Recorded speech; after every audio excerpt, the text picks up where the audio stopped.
Welcome to Brothers of the Serpent podcast, also known as Snake Bros.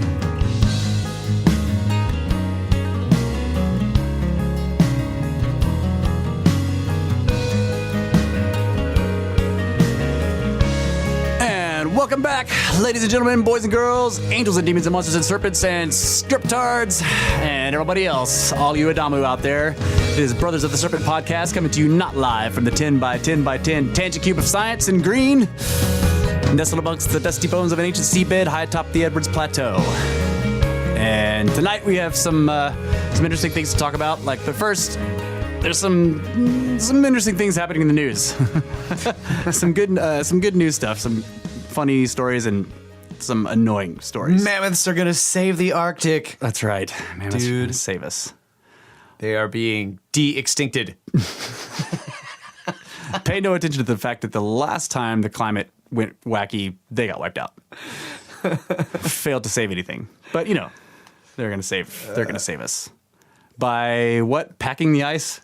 Yeah. So I walking guess around and being really heavy. they got these genes. They've been working on the DNA and shit of this frozen mammoth baby, and they're gonna basically artificially inseminate an artificial womb egg thing from another type of elephant that's not extinct. Yeah, some other echinoderm. What do you call it? Extant. Extant, yeah. And grow this hybrid mammoth elephant thing, and try to populate this 20,000 hectare area in Siberia, something like that. So that'd be called a mammophant? Yeah. Yeah. But so they're gonna the scientists involved have this idea that if they get enough of them to live there, then they will change the climate in the area, because they'll eventually help cause some deforestation and packing the snow and causing the albedo to be lower. Yeah, they're hoping. They're hoping that the what was it that they'll deforest the area, because they want it to turn back into grasslands like it apparently was before, because the canopy of the forests holds too much snow. Yeah, which something makes like that. which makes it bright, and that means it reflects sunlight back into space, which means. Brett's just like, what the shit? Yeah, what the shit? Wait, they want what? Yeah, they want to lower the albedo with the mammophants. Mammophants. That's right. They need 150 million mammophants walking around and eating the trees And warming the globe. Yeah, warming. they want to destroy the forest. Think about that. This is going to save the planet by destroying the forest. If I read that right, I was like, wait a minute. They want to destroy the forest, and then so the grass can come back, and I don't know. Because the grass, because the snow falls and the grass is taller than the snow, so the snow is not able to reflect as much light back into space. I don't know, man. That's pretty funny. Cloning mammophants to kill forests to save the planet. Yeah. Meanwhile, some other scientists somewhere else are looking at the one of the heat signatures from the I can't remember what it's called. PETM? PETM? The Pinum? The PETM. Was it Pliocene? What? Yeah, let me pull this Pliocene. up here. Anyway, these guys have come up with something really just amazing. Yeah. They think, hey, there could have been an ancient high civilization before humans on Earth. Yeah. Because they saw how hot the Earth got one time, and they were like, maybe that global warming was caused by some civilization that was burning fossil fuels. And coal and just being terrible, just like us. Yeah. This is from the metro.co.uk. Was there another civilization on Earth before humans? Scientists investigate. No, they don't. 56 million years ago, the Earth warmed far above the temperatures we experience today, and ice at the poles melted, Could the event, the Paleocene-Eocene thermal maximum, be evidence of global warming caused by an extinct civilization which ruled Earth before mankind? It sounds like the kind of crackpot conspiracy to be found on ancient alien UFO sites. No. No, it doesn't. No, it doesn't. But scientists have seriously investigated the idea. No, they haven't. Professor Adam Frank of the University of Rochester writes in The Atlantic that the investigation could offer insight into how to find alien life or about our impact on our planet. No, it won't. No, yeah. There's a conundrum here. If an earlier species' industrial activity is short-lived, we might not be able to easily see it. Yeah. Yeah. Or if it was just an impact, Yeah. Anyway, basically... The show observer has posted a massive infographic. He's so annoyed at this story. Yeah. Yeah. That looks right. 65 million years of climate change, folks. Anyway, basically the bottom line is they see that the globe got really warm, and so the only thing that these scientists can think of that could have possibly caused that, other than the sun. No, they didn't even think about the sun. The sun is not. This is not part of the equation. Is burning fossil fuels, and then they also say near the end they're like, so a whole like fossil fuel burning, global warming catastrophe caused by, intelligent beings. Could cause new fossil fuels to be made. By destroying the planet, they can actually cause all these new fossil fuels to be made, which is what we're burning right now, about to destroy the planet and ourselves, and cause another one for a future. Endless cycle of destruction and death and climate change caused by us. Yeah. But you know what's crazy? What they're actually admitting in this story is that it didn't destroy the planet. Why is it still here? It did not destroy the planet, folks. It's still here. So, anyway. Yeah. We're all going to die. I wonder what these hypothetical intelligent beings would have been. When was this? The Cephas? Cephalopods. Come on. Clearly they were Cephas. When was it again? It wasn't 65 million years ago, right? Yeah. Oh, it was. Or wait. Are they talking about the KT event? I'm sorry. No. Okay. No. 56. 56 million. Not 65. Sorry, I was a little dyslexic. Okay, so there's the KT event. 56 million years ago. The KT event happens, that's the Cretaceous Tertiary boundary that kills all the dinosaurs 65 million years ago. And then a short, 7 or 8? What is it? 65 to 56. That's 11. 11? Right? Yeah. I'm bad at math. Is that right? We're going backwards. Gotta go backwards. I don't know. Yeah, I don't know. Whatever, it's 11. Or 9. It's one different than 10. 65. Yeah. It's probably 9. Because if it was 55, it would be 10. So only a few million years later. So it's 11. Yeah. Then something happened that was... Okay, so 65 million years ago, it was an enormous comet or meteor. Petum. Eocene optimum. Okay, so what? And they call it the optimum. But it was really hot. It was way too hot. I don't know. We're looking at this infographic. Yeah. It's not good for an audio show. So but the infographic Try will to be describe this infographic. It will be in the show notes. So if you're wondering what we're wondering about, just look at the show notes at this infographic. It's got a lot of info, but still, dude, 11 million years is a long freaking time. Like, we don't need that. I'm just saying that they acknowledge that 65 million years ago, there was this enormous warming event and then catastrophic destruction, and they know it was an impact. Everybody agrees now. Even though when they first came out with this theory, that everyone was like, oh my God, this is, of course they didn't have it. But so there's looking at another one a few million years later and saying, no, this must be an intelligent civilization using fossil fuels. But on this graph, it looks like it's sort of a slow rise here. Well, that spike right there is, I think, what they're talking about. That? Right there. Bam. Oh, yeah, okay. Yeah, it was definitely because of, 6 billion individuals burning fossil fuels. Yeah, it was Cephas. Yep. They were putting around in their motor squids under the ocean. They're SU squids. Sport utility squids. Oh my God. Okay. So more dumb news. Let's see what else we got here. Dumb news. Actually, this is not. God. This is not dumb. Well, some of it is, but okay, this is cool. This is cool. So trillions upon trillions of viruses fall from the sky every day. And they're constantly rewriting your code. Yeah, this is a pretty cool story. That's what viruses do. This is in the New York Times. So yeah, a team of scientists are starting to figure out there's a stream of viruses circling the planet above the planet's weather systems. But, well, I guess they'd already figured this out. But Yeah. anyway, it's below the level of airline travel. Very little is known about this realm, and that's why the number of deposited viruses stunned the team in Spain.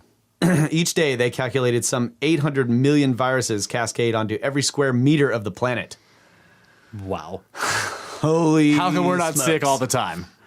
Most of the globe-trotting viruses are swept into the air by sea spray, and lesser numbers arrive in dust storms. Unimpeded by friction with the surface of the Earth, you can travel great distances, and so intercontinental travel is quite easy for viruses. It wouldn't be unusual to find things swept up in Africa being deposited in North America. Yeah. So basically, they're saying we're all going to die. That's coming from the assumption that they must come from the surface rather than from space. Well, yeah, they actually mentioned that here. Generally, it's assumed these viruses originate on the planet and are swept upward, but some researchers theorize that viruses actually may originate in the atmosphere. There's a small, and then in parentheses, there's a small, totally wacko group of researchers who believe viruses may even have come here from outer space. No, they did. I added the wacko. Totally wacko group. An idea known as panspermia. So whatever the case, viruses are the most abundant entities on the planet by far. What? Okay, wait. The viruses are panspermia? I thought panspermia was something else, but okay, cool. Like This is a very obviously small group of researchers that only made their way into this via parenthetical. Okay.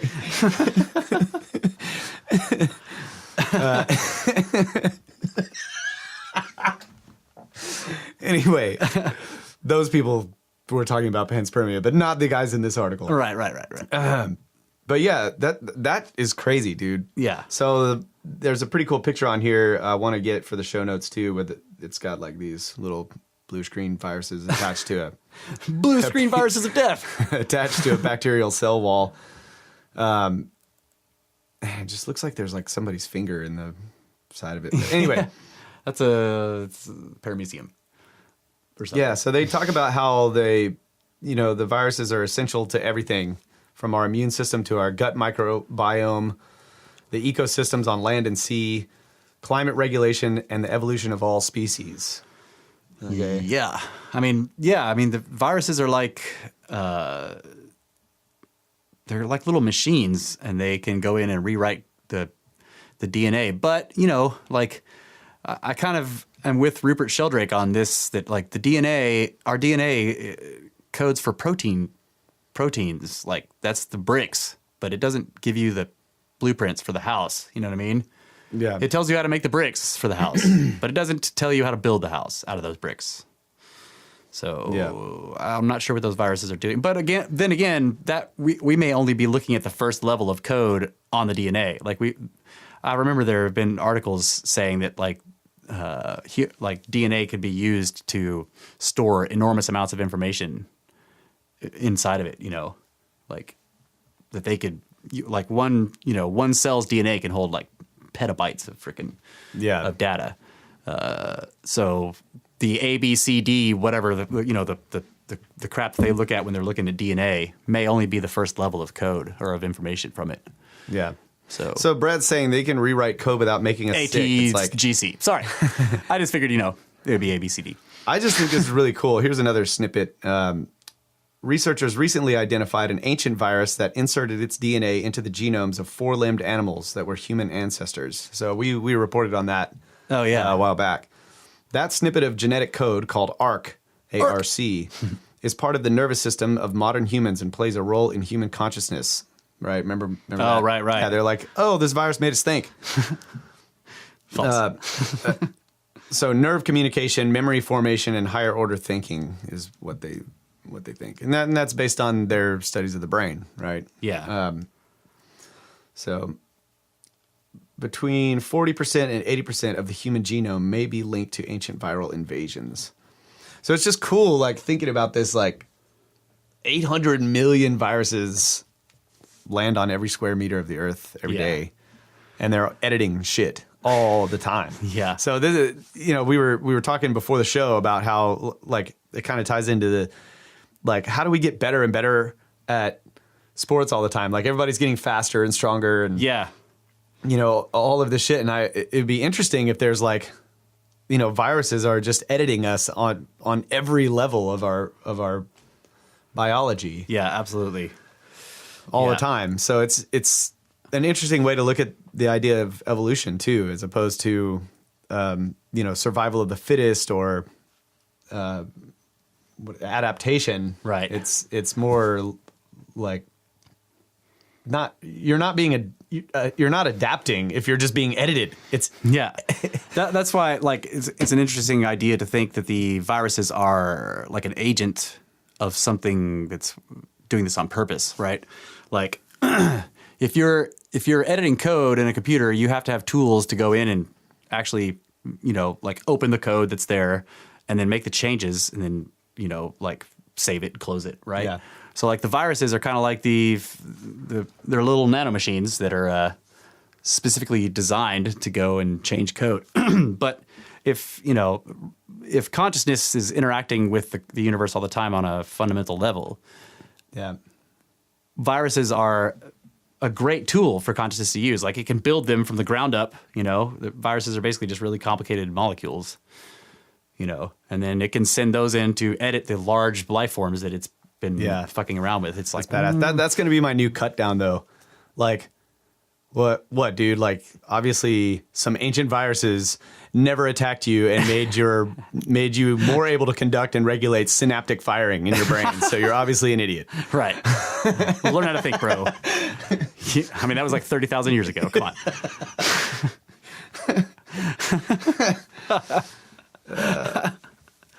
I like the idea that viruses are a tool of the creative force. Yeah, I think that's pretty cool. Yeah. I mean, so clearly there are black hat and white hat hackers out there. Yeah. Because like you've got all these retroviruses that are coming in and editing things and changing stuff, and then you have things like Ebola. And HIV or whatever. And yeah. Brett's saying they're malware. I think they're more than malware. Those are... Hey, whoa. What? Careful. Don't offend anyone. Call that shit malware. That's why Brett doesn't have a microphone. That's right. I'd say these are destructive. Malware is something that gets on there and annoys you. It's like, would you like to buy this? Would you like to buy this? Or it's a key logger. Yeah, they're just viruses. But still, it's cool thinking can they travel through space? Can they? Absolutely. Yeah, I mean, they're molecules, right? Right. So if there were tons of them being like thrown out somewhere, they're just like floating around all in outer space, and they just land on planets and start editing stuff. Yeah, like the gas giants would be great virus building places. Oh yeah. Yeah, I mean they have all the materials, and like these crazy storms and shit, like that eye on Jupiter, it could be just like generating billions of viruses all the time and then just spewing them out. It's like just throwing viruses at us all the time. We'd have to look back into the ancient texts and find out, which quote unquote gods were like editing humans and stuff. Yeah. That's where the viruses come from. Yeah. So okay, this reminded me. Did you look at that the Vajra thing that I was talking about earlier? Like so we were going back and forth with the Thunderbolts project, right? Yeah, and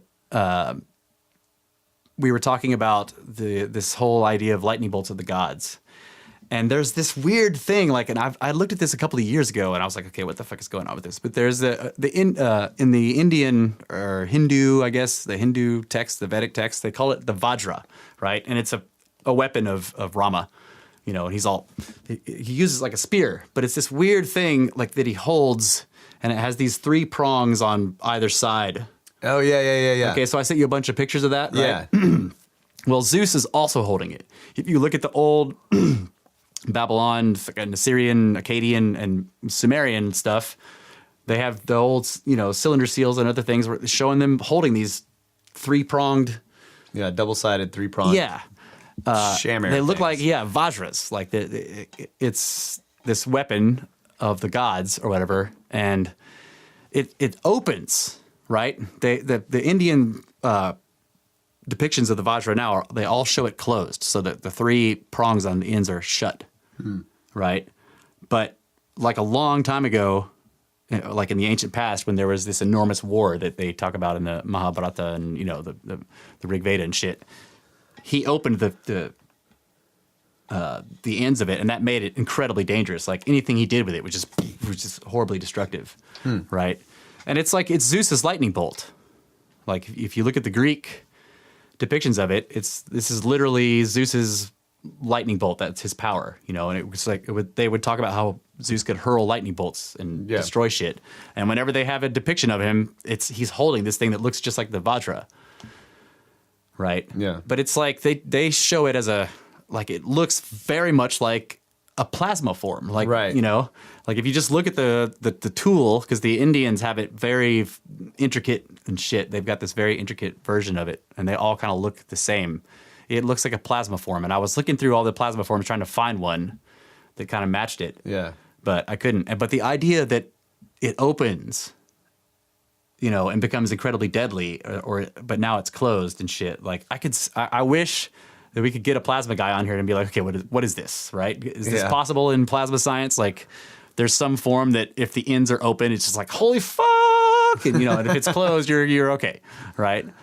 I thought that was that was fascinating. It's like more clues in the ancient depictions of everything all over the world. Yeah, for sure. The shaman thing that we were talking about, like that plasma form is, I mean, it just looks exactly like you know, the depictions of the shaman. And there's like all these, I mean, a lot of the petroglyphs we were looking at in Moab looked like that. Yeah. You know? Yep. Arms up, legs out, and then the 2 circles on either side. Yeah. Yeah, that's crazy shit. he's got the head, and he's got his enormous shaman boner, right? Yeah. Plasma boner. I don't know what it is. Crime boner, something like that.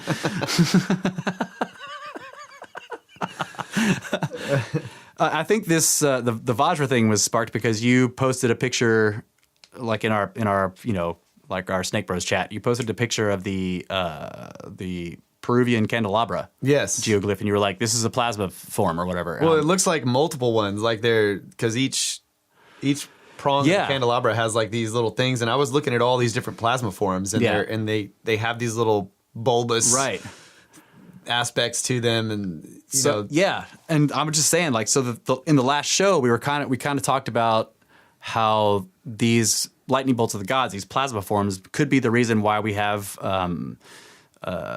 like higher metals, you know, like weird metals and shit like that woven into the crust rather than down in the core. Right. And like, I view Peru as an enormous mining operation, right? Like you can look at Tiwanaku and Pumapunku and like it looks like it was a machine. It was a port city, you know. And then there's like all these ancient mines all over the place there for gold and various. And a lot of the mountaintops, right, are like flattened. Yeah, flattened. Right? They're just the whole top of the mountain's just gone. And then they have all those towers that are called chulpas or whatever that have no entrance. You know, they're just like a solid tower and a rounded top, and there's a hole in the top, and then there's a little bitty hole at the bottom, like it was a smelter. Yeah, you know. I remember talking. Like you could dump ore in there as it was like burning whatever you were burning in there. You dump ore in there, and at the bottom of that little hole, it would just the pure metal would come pouring out. Oh man, that's cool. So those are all along these high areas, in Peru, and like people were like, well, they were signal towers or they were tombs. Of course, there's the tombs because they find bodies in them, but those are intrusive, right? But like, if Peru is a mining operation and we're thinking about the thunderbolts of the gods causing crazy metals and other things in the crust, like maybe, and I kind of said this in the last podcast, I was like, so, because I've always wondered, like, how the fuck did people find? How do you initially find like weird metals deep underground? How do you know they're down there? Like I mean, how we have ways of doing it now. Like, but a lot of times, if you really look into it, the modern like mining companies, they kind of look for ancient mining sites. That's kind of how they do it. No kidding. Yeah, like if you're going and you like the place where you're going to mine has signs of ancient mining, you're like, yes, because you know that it's going to be good. Right? Huh. So, like, who was the first guy that went around and actually found all the sites? And how did they do it? And, like, that you posting that picture of the candelabra and saying it was a plasma form, I'm like, if these thunderbolts of the gods caused the metals and shit, then maybe this is a sort of a sign that said, like, would tell you what the metals are and where they are. Yeah. Okay, that's why it's all weird looking. It's like non-symmetrical and all this shit because it's got multiple different symbols in there for different plasma forms. And if you knew what those plasma forms were and like where they had impacted or wherever, you could find, that you would find these particular kinds of materials in the ground. Yeah, if you knew how to look for like awesome. lightning bolt strike sites, right? So, yeah, that's badass. Yeah, that's what I was thinking. That's really cool to think about. Wow. In the Vajra. It's like, I mean, why would they make this massive sign on the side of the hill? Yeah. Is that one of the ones you can see from the ground, or is that? You have to look at it from the ocean. Oh, okay. Like the only way you can see it really is because that hill that you're looking at, the picture is always taken from the water. Because that hill slopes down from the high desert down directly to the sea, right? So like those pictures are always taken from out in the ocean. So that's really the only, like if you were up on the land, you would be looking at it upside down. And it would be really close to you and hard to see. And how was it made? Like, is that one dug Sleds. out, or Clearly it was sleds. No, I mean, I'm sorry. I don't know. I'm not asking what was the technique. I'm asking what. So looking at the picture, it's not clear. Like, was it dug out? Was it piled up? I think that was it the same deal with like the Nazca Lines where they just like removed some surface? No, stone? so like it's dug out. So so they dug like these trenches in this hard packed because it looks sandy, but it's really hard packed, right? And they dug these sharp trenches and then like over time it became smooth, worn by wind. So how big is that thing? It's enormous. It's really big. Dang, it's freaking crazy, dude. That mountain is so smooth. Yeah, it's a giant dune. That's awesome. So like, so you can see that the land slopes down and just drops off that cliff into the ocean. Yeah, it seems like. So then it would have been made as a symbol for seafarers or whatever. Yeah, it's like when you see that symbol, you know that you're close to the place where you like the port. There's a bay or something. There's a place because all along Peru right there, it's just cliffs straight down to the water. There's nowhere to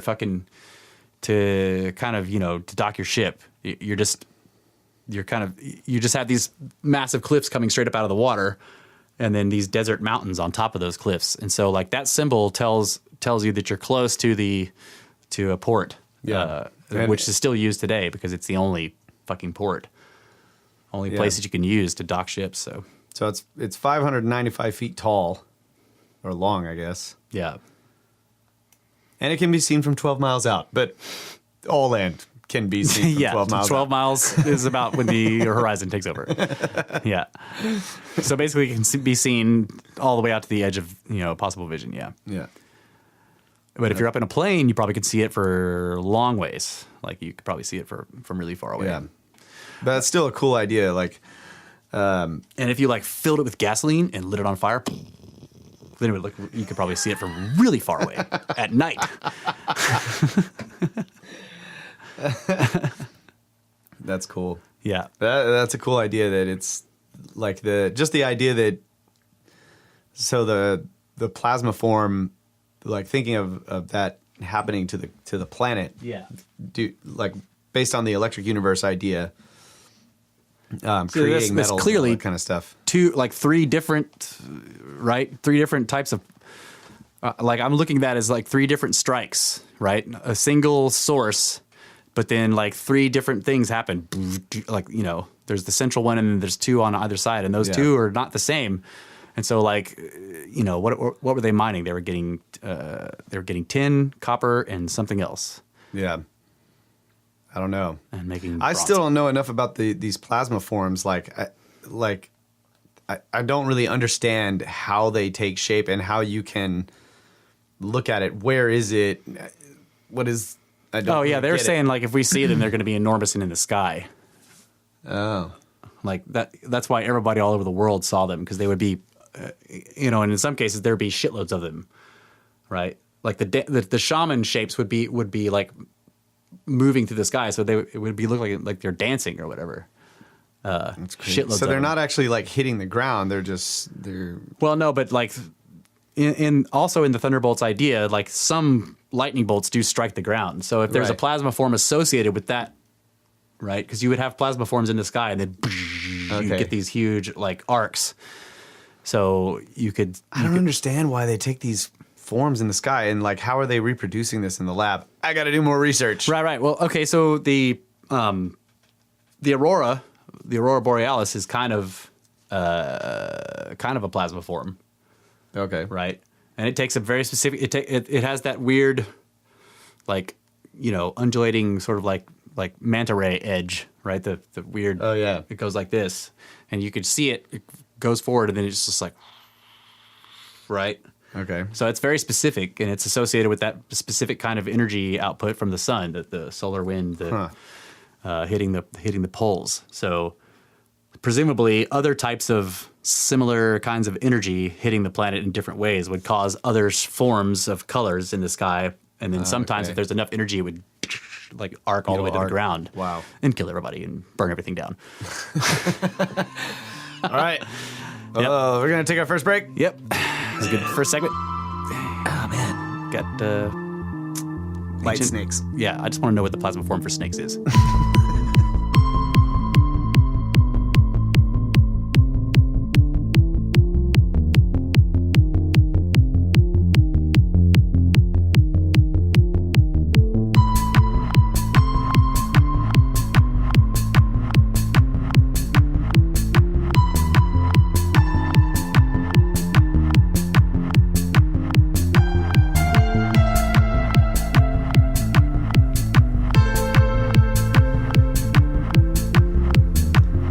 Welcome back, ladies and gentlemen, brothers of the Serpent podcast.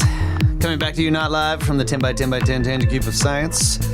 I know what the Nazca Lines are all about. Space! It was an ancient civilization that was trying to fix the desert by increasing the albedo I'm in space. to cool it down. It was ancient scientists. They're like, if we flip over all these rocks, it'll cool the place down, and then we'll grow trees and we'll have a forest. They cloned titanosaurs and had them walk through the plain dragging their tails. That's right. And they made the Nazca Lines Yeah. in order to change the climate. That's what it was all about. Because they were man. like, it's too fucking dry here. We need more rain. Clear some apatosaurs and titanosaurs could do it if they drag their tails. Yep. Yeah. And we should flatten those mountains over there too. Yeah, because it'll reflect the sunlight. That's and right. It'll bring us forests. That's right. Have you? The Atacama Desert is full of weird geoglyphs, like not just the Nazca Lines on the Nazca Plateau, but like if you go down into Atacama in Chile, there's like the Atacama Giant. Have you seen that geoglyph? It's like one of the biggest geoglyphs in the world, and it's a human form or whatever. And he's got these weird like lines on his face, like these triple lines or whatever. Like it looks like he's wearing gear of some kind. And he's a humongous geoglyph of a giant. It's and there's lots of other glyphs around him too. But yeah, and it's just in the middle of nowhere in this incredibly arid. You know, the Atacama is like one of the most arid places on the planet, like the Nazca Plateau. It gets like 0.00003 inches of rain a year or something like that. Dang. It's just pebbles and dirt and nothing. And so you have to wonder, like, who in their butt flaps ran way out into this nothingness? Who in their right butt flaps? Yeah. Like, yeah. No one in their right butt flap would go out in that desert. Seriously. What's it called? The Atacama Giant. It's a really interesting looking geoglyph. We can put it in the show notes. All right, sweet. If you've seen the Nazca quote unquote spaceman, you know what I'm talking about? He kind of looks like that, but he's much larger, and you know, he sort of looks like the Cardiff Giant. Have you seen those? The Cardiff Giant in England. You know, England has these enormous geoglyphs too, but they're beautiful. They're done in like white stone on, you know, this perfectly mowed green grass that England has everywhere. That's the place to make a giant. That's right. Geoglyph, You're like, somebody mowed like all these thousands of acres. Let's go out there with some beautiful bright white stone and make geoglyphs. That's awesome. Yeah. Yeah. There he is. Atacama Giant. Look at that. It looks like a fox. Or he's like, I look at him and think Jed Pillar. Like that's He does look like the Jed Pillar. It's more plasma forms. Yeah. I mean, look at like his ankles and his arms. You know, he's got these lines through his joints. Yeah. That's crazy. You know, it kind of reminds me also of the. What does the giant say? What does the giant say? He kind of reminds me of what's that guy's name? He was the old school AI that like would skip and shit. He was a TV thing. What the hell is his fucking name? I don't know. But he's got these whiskers. And it looks like his whiskers. Yeah, they look like whiskers, and then he's got a spiky haircut. Yeah. Oh, that's Max Headroom. That's what he reminds me of. Max Headroom, right? You remember that guy? No. He's just a head in this weird, floating in this weird background or whatever. And it was an actor, but they were, you know, back in the 80s, and they were pretending like that he was a computer AI. But he would skip, right? He would try to talk and be like, it was pretty funny. Yeah, I mean, MTV, that's right. Max Headroom. Yeah, that's cool.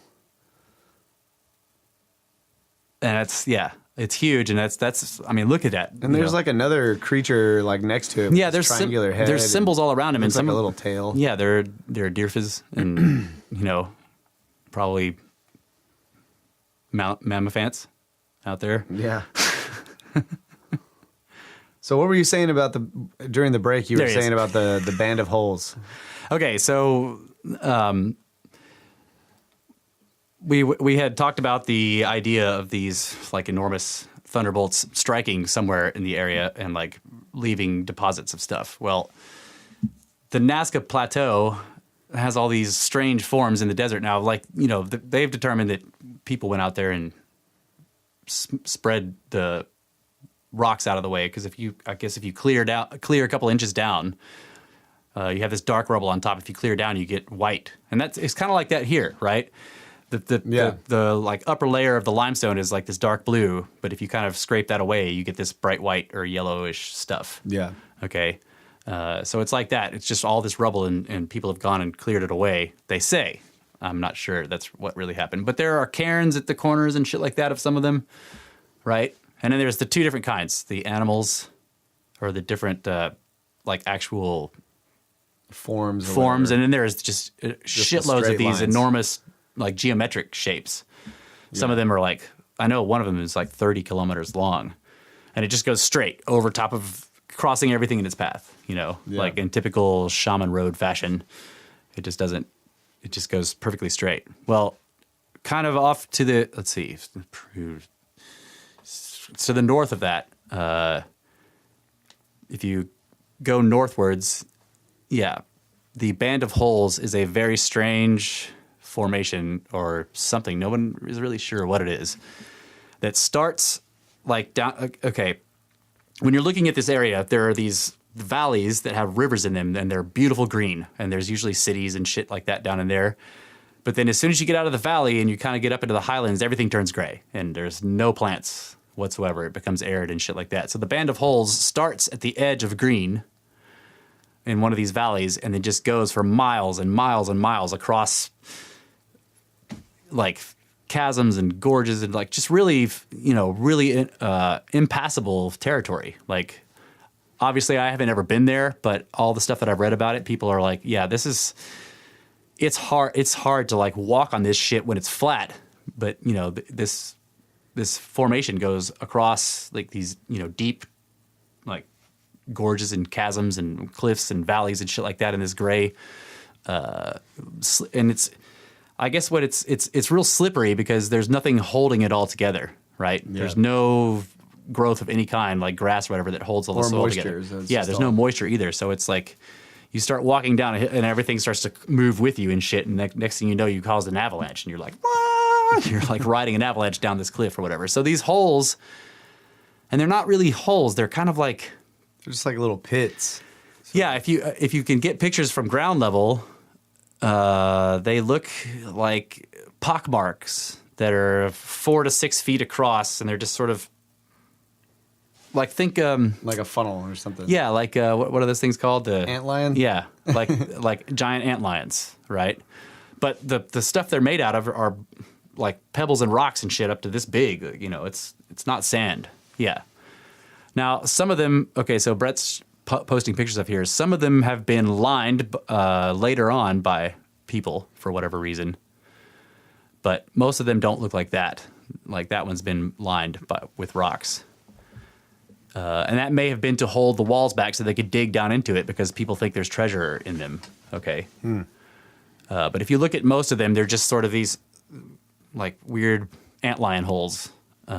And they're in a very strange pattern. Like they look like almost like a grid pattern, but they're not perfect. Yeah, and it changes. Like there'll be a section of it where they're all kind of in this pattern where they're sort of diagonal like this, and then that'll stop, and then it'll be keep going, and it's always the same width. The band like goes across stuff, and it never changes in width or whatever. So there's always the same number of holes across the entire band. Yeah, I've looked at this on Google Earth, and I should go back and do that and measure it because I'm wondering how wide that whole band. Oh, yeah, I did all that too. Yeah, I measured all that stuff for that. I posted a gigantic above top secret thread about this. Oh yeah, it was ridiculous. I was like, look at these holes and the pattern, and then look at these weird like rock art paintings in Australia where they have the same pattern on their It was weird to me. Like, you look at the band of holes, and it's got this strange pattern of circles. And then you look at the only other place I've seen that pattern is in Australia. These ancient rock art paintings. Oh, like that. Like the Aborigines still make art like that by putting little dots. And and there's very few of them, and they're very, very fucking old. But you see, like, there's a guy standing there, and there's these dots, and they look just like the band of hole pattern. And I'm like, okay, what's going on here? Like, what's going on? Yeah, that's crazy. Yeah. So I made this enormous thread about it on ATS, and people were like, well, this is a great thread, but no. No. Okay, so the pits are about 1 meter in diameter, 50 to 100 centimeters deep. Hey, Imperial, please. Imperial, please. Like, what are we, Europe? Come on. They are arranged in discernible blocks or segments along a band that varies in width from 14 to 21 meters, with an average width of about 19 meters. I don't know what any of that means. The whole thing goes for about 1.5 kilometers. Wait. Runs up a hill? Okay. It kind of ends in this weird... it looks like there's a hole or a giant pit where there's a lot, like in this picture, it's going up and lots of hills, bro. Little hills. Yeah. It's like it goes uphill for 1.5 kilometers and then it goes across a bunch of shit for 6 or 7 kilometers or something like that. That thing's crazy. And there's like nothing anywhere nearby it. It's just like way out in the middle of nowhere. Yeah, so when I was doing research on this, I like got on Google Earth, obviously, and I was getting extremely high resolution images of the entire thing, and I sort of strung them all together to make this huge, like, long, tall photograph. Yeah. Right? But you have to scroll up to see the whole thing. But on the right, about halfway along the band, on another hill. It looks like, okay, so the band looks like it gets to a sort of plateau and it stays there. But to the right, it looks like it's either slopes down or it slopes up. It's hard to tell, Yeah, from Google Earth. Yeah. But there is definite ancient ruins there. Like I saw all kinds of little square, like city pattern. Okay, Yeah. just like built into the mountainside or cliff wall or whatever it was. And I pointed it out to a bunch. I was like, "What is this? Like it's not flagged, it's not marked or whatever." And I'm like, "I discovered it," but no one cared. I was like, "Look at that! It's right there." Yeah. So there's a good picture of it. Man, that's just crazy, dude. Yeah, and nobody knows what it's for. It looks to me like either a systematic attempt to find materials, right? So like if they were punching. Okay, so there's like a farming implement that's called a drill. Yeah. That it basically has it's for seed, like planting seeds. Yeah. And it goes along and it punches all these little holes in the ground as you Right. as you drive it, and it shoves the seed down in the hole. Yeah. It kind of looks like something like that. Right, but writ large. Yeah, massive. Yeah. Enormous. But it does look like something huge rolled across the landscape for a couple of kilometers or whatever that means. Miles. Let's see if I can pull this up. That's crazy. Yeah, let's see if I can pull this up on Earth here. Can you entertain people while I look for this? 19 meters wide. Which is... I don't know if I could do that, Russ. Dang it. I had to take over the show now that Russ is gone. All right. Snakes! Snakes! I'm just going to try to look this up real quick. Google Earth is like... that's a good pastime. Is like I'd put Google Earth up on the projector screen in my house. Yeah. And I'd turn off all the roads, all the names and everything. So I was just looking at Earth. Yeah. And you're like, what is that? Yeah. What is that? And I just cruise, dude. Yeah. And then you turn stuff on and like everybody knows what it is. Like all the... Yeah. It's a lot more fun if you have all that stuff turned on. Yeah, it's really cool. And then I would save a bunch of photos that I would get, or like pictures of stuff that just looked like mainly the deserts in the Middle East, in Africa. They just look freaking crazy. Well, the stuff you found in Antarctica was crazy too. That long snowmobile path. Yeah. That ended in the snowmobile path. Snowmobile path. Yeah. Yep. That ended at the. It looked like some kind of wreckage, or possibly an impact site, or maybe a mountaintop sticking out of the ice or something. Yeah, I don't know. But yeah, there was like it looked like they made a landing strip and everything. Oh yeah, that was cool. But yeah. So I'm entertaining everyone while Russ is looking for something. So one of the ideas, right, was the band of holes could be caused by some sort of strange electrical strike. That's what you were saying. Yeah. It's like that would be wild. Or that was a way for them to look for materials. They were searching for materials because they knew there was a strike somewhere in this area, and it's just that, like, so much of this weird, unexplained, unknown, ancient stuff looks like machinery to me. Yes, like caused by machinery. Or caused by machinery, like the band of holes, like the Nazca Lines. Pumapunku looks like machinery parts. Yeah, or like it used to have machineries there. Yeah, the Great Pyramid looks like a machine. Yeah. There's just so much of that stuff. It's a machine. It's a speedy machine, man. But just like those scientists were saying, if there was maybe like a really high society that had a high technology, for short enough a period of time, we might not be able to detect it. Meanwhile, there are pyramids everywhere. Yeah, just looking for a little sign here, guys. Just, some kind of little sign. I can't find it. What are you looking for? I'm looking for the... Oh, here it is. You see that? Oh, yeah. I mean, that's square thing? clearly a city, like, right? Look at that shit. The terracing? Are you Yeah, on that mountainside. Like, no other mountains look like that. Yeah, that's pretty crazy. It's all terraced. You can see there's a big square right there, and then The town square. And like, so that's a big slope. So I was thinking those are all foundations for buildings. Kind of like, what's the place high up on the mountain that nobody knew about in Peru? Oh, Machu Picchu. Machu Picchu, yeah. Yeah. It's all terrace. Yeah. I think it's clearly ancient. Yeah, that's definitely. And no one's looking at it. There's not even a road to this place. Yeah, well, no one goes there because it's all desert. That's right. It's like hot and no one cares. We need to clone something, spread it out in that desert to bring it back. Birds. I think, Giant birds. like, I wonder what it was like during the Ice Age when the sea level was like 400 feet lower. Like, that would make it worse, right? Because it would be even higher in elevation.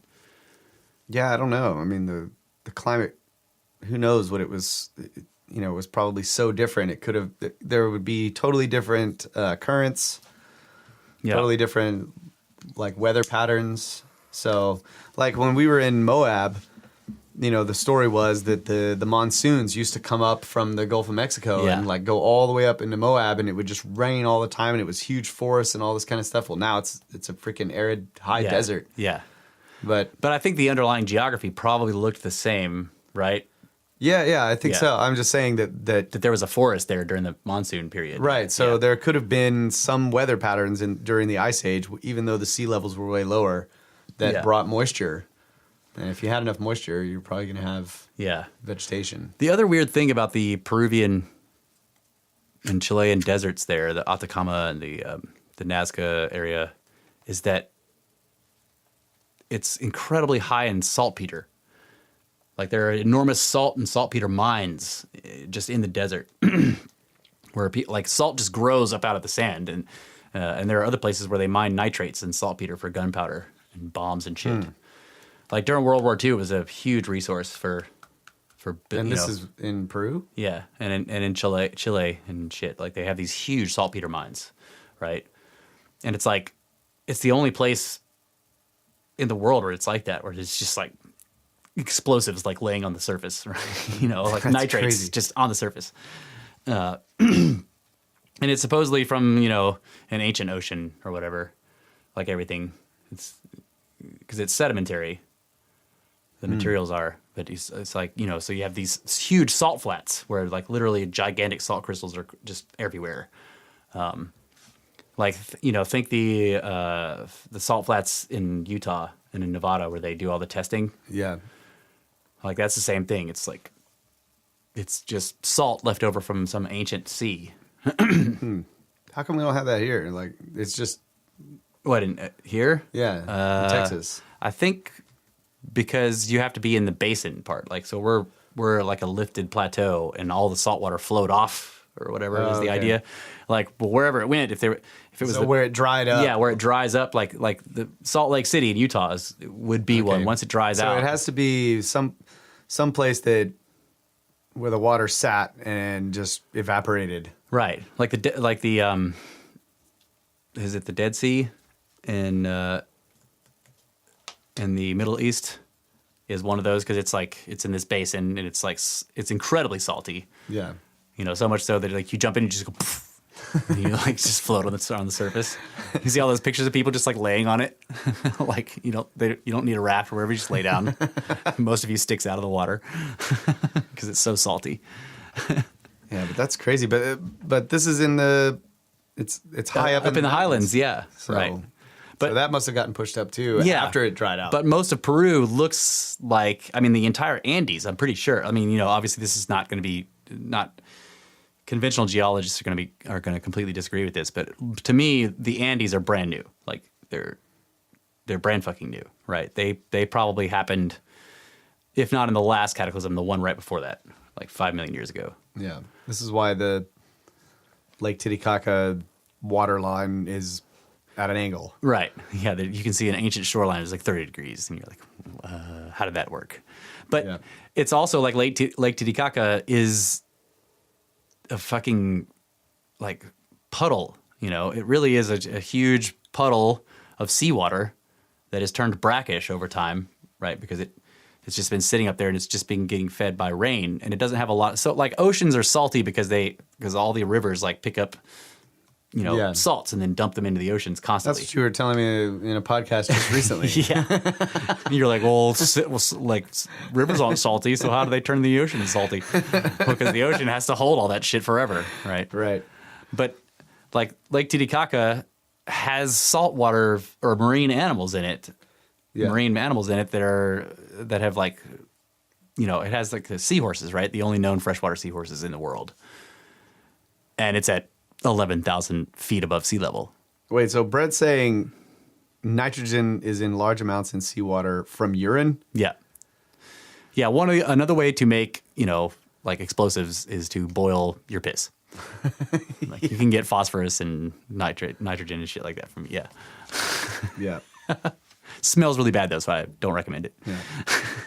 Yeah. But yeah, so you have all these weird, like it's in the highlands, okay, and then but you have these weird, what looks like ocean bottom shit, like nitrates, salts, and stuff like that. But you're way up above sea level. I mean, you're, 5, 6, sometimes 10,000 feet above sea level, and then you have this humongous lake that has marine animals in it. Yeah, that's crazy. And that Lake Titicaca is above the fucking tree line. It's so high above sea level. Like trees can't grow there because it's too high in altitude. The only things that'll grow there are like weird, like little hardy grasses and shit. Like you can't grow crops there. This is another thing about Pumapunku and Tiwanaku, like these enormous complexes. Like butt flap guys did not build that because they couldn't eat, because they couldn't do agriculture up there. So you can't sustain a large population without having some kind of, like what we've got now, like disconnected tech civilization that can transport shit, like enough food to feed all your workers. And butt flap dudes can't do that, right? Yeah. So according to the Electric Universe guys, like the whole situation on the planet could have been totally different in terms of gravity. Yeah. And what was the other thing? Like, I was thinking about those periods where they describe like if the sun turns off and then some other right. Yeah. Like solar regime change is what I call it. Yeah. Yeah.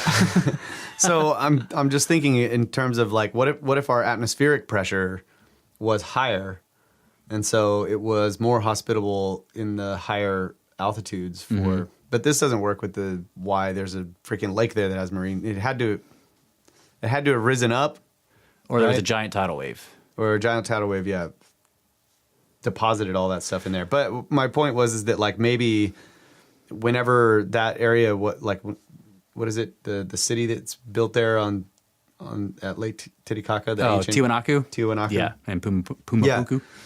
Like maybe it was a thicker atmosphere. Yeah. Like something could have happened like that where a bunch of our atmosphere got blown off, by the solar wind or whatever. Because like this is the idea about what happened to Mars. Yes. Right. If it lost its magnetosphere or whatever, then whew, right, the solar wind is just gonna like shred your atmosphere. Yeah. So like if that happened here in one of these cataclysms, like it just get, when the poles flip or something happens with the magnetosphere, and then we lose a bunch of the atmosphere, the pressure goes down. Right. And then suddenly you're like, and everybody starts going downhill because you can't breathe there anymore. Yeah. And all the plants die and it becomes arid as fuck. Yeah.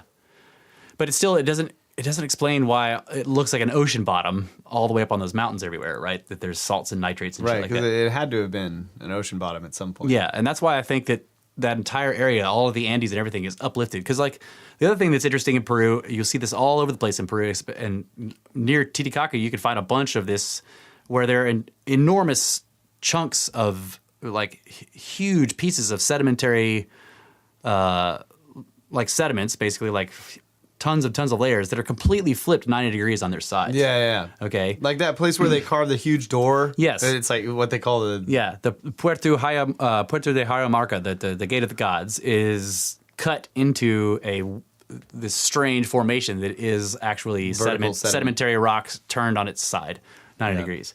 There's the other place I was talking about before where It's like this huge wall. It's and it's got dinosaur footprints going down it. Like this fucking spider dinosaur guy, right? Running along the wall, but it was just, it's turned. Also, remember when we went to Big Bend and we were in Ernst Tenahawk, the little canyon that goes in there.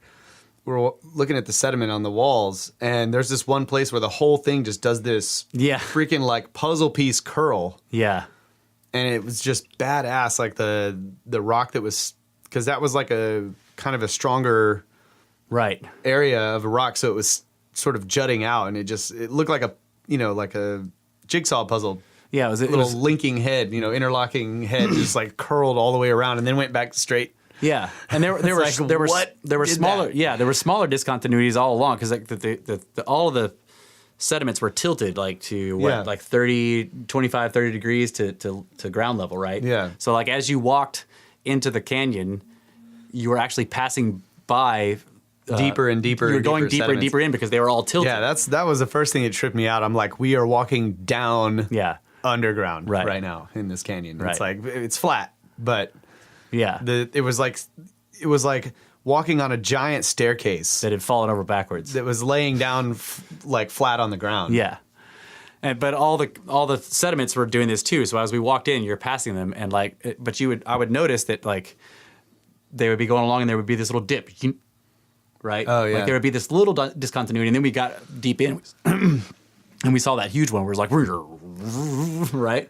But there were little ones, and you would see it all the way along it. Like there was this break or some kind of discontinuity in the sediment. I don't know, like something crazy. Like many crazy things happened here. Right. So the only thing that I know of that can cause that kind of thing are like earthquake storms, global earthquake storms, right? Like there's that frozen wave in, I can never remember where this is, but I've got a picture of it where basically you can see this enormous plain, right? It's a flat area or whatever. And there's just this weird like hump all along it. And that's an actual land wave. It's composed of dirt, of like the land itself. And it's a wave that was moving through the land during a period of like incredible earthquake. Because like when there's enough earthquakes going on, the land actually liquefies. It just becomes no longer solid, and like it starts to act like a liquid. And then like these huge waves will be passing through it. Yeah, right. Crazy, and so once apparently the earthquakes eventually stopped, and this wave was like and froze there, and you can still look at it. And it looks like a wave in water, but it's on land, and it's huge, and it's stuck there now. So that's insane. I think that would be the only thing I could think of that could cause those weird discontinuities in the sediments. But they would have had to have happened before the sediments crystallized. So back when it was still mud. Or that's clay. Like the dinosaur footprints are all in it. Yeah. Yeah. They were all running from it. Right. Running from the land wave in the mud. It's like, man, that's crazy. In the riverbeds around here, there's dinosaur footprints like all over the place. And it's just crazy to think about that. Like, okay, you're down in a riverbed here.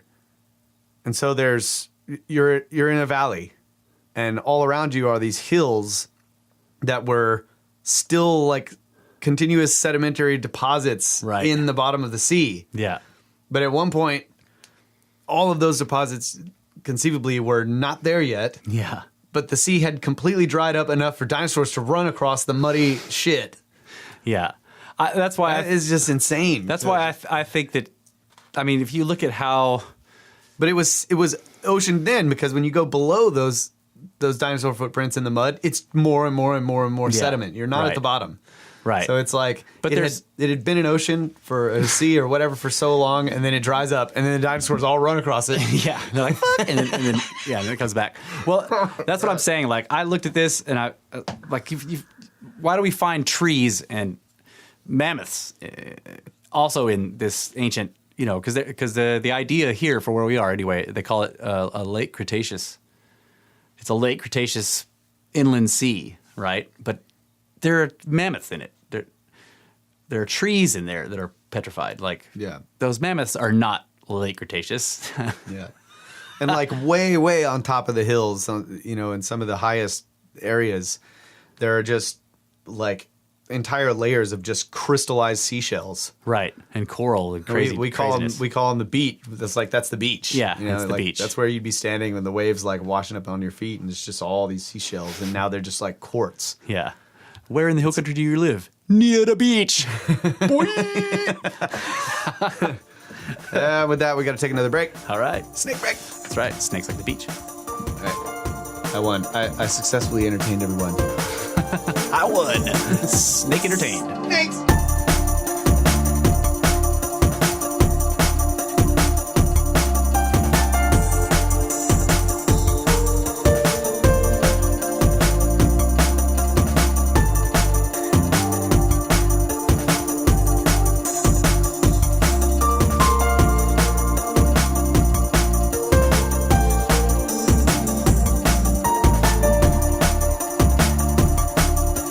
Welcome back, ladies and gentlemen, to this second hour of Brothers of the Serpent podcast. We are in the Tangent Cube, and we're about to go on some tangents. Yeah. We've been talking about Thunderbolts of the Gods and craziness in Peru and weird saltpeter and boiling your urine to get bombs. But now we're going to... or mining poop out of a cave. That's right. Back guano. Mining poop from caves. Guano bowls. Collect the whole set.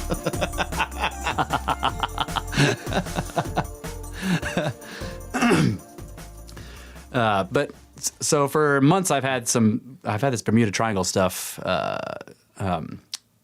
referenced, and like the last time we were going on this topic, I got through a couple of parts of it, and then Kyle got stuck on the whole what was it, the electromagnetic part. There was something that you were like, wait, I want to talk about that. It was what was it? Yeah, I don't know, but I derailed it.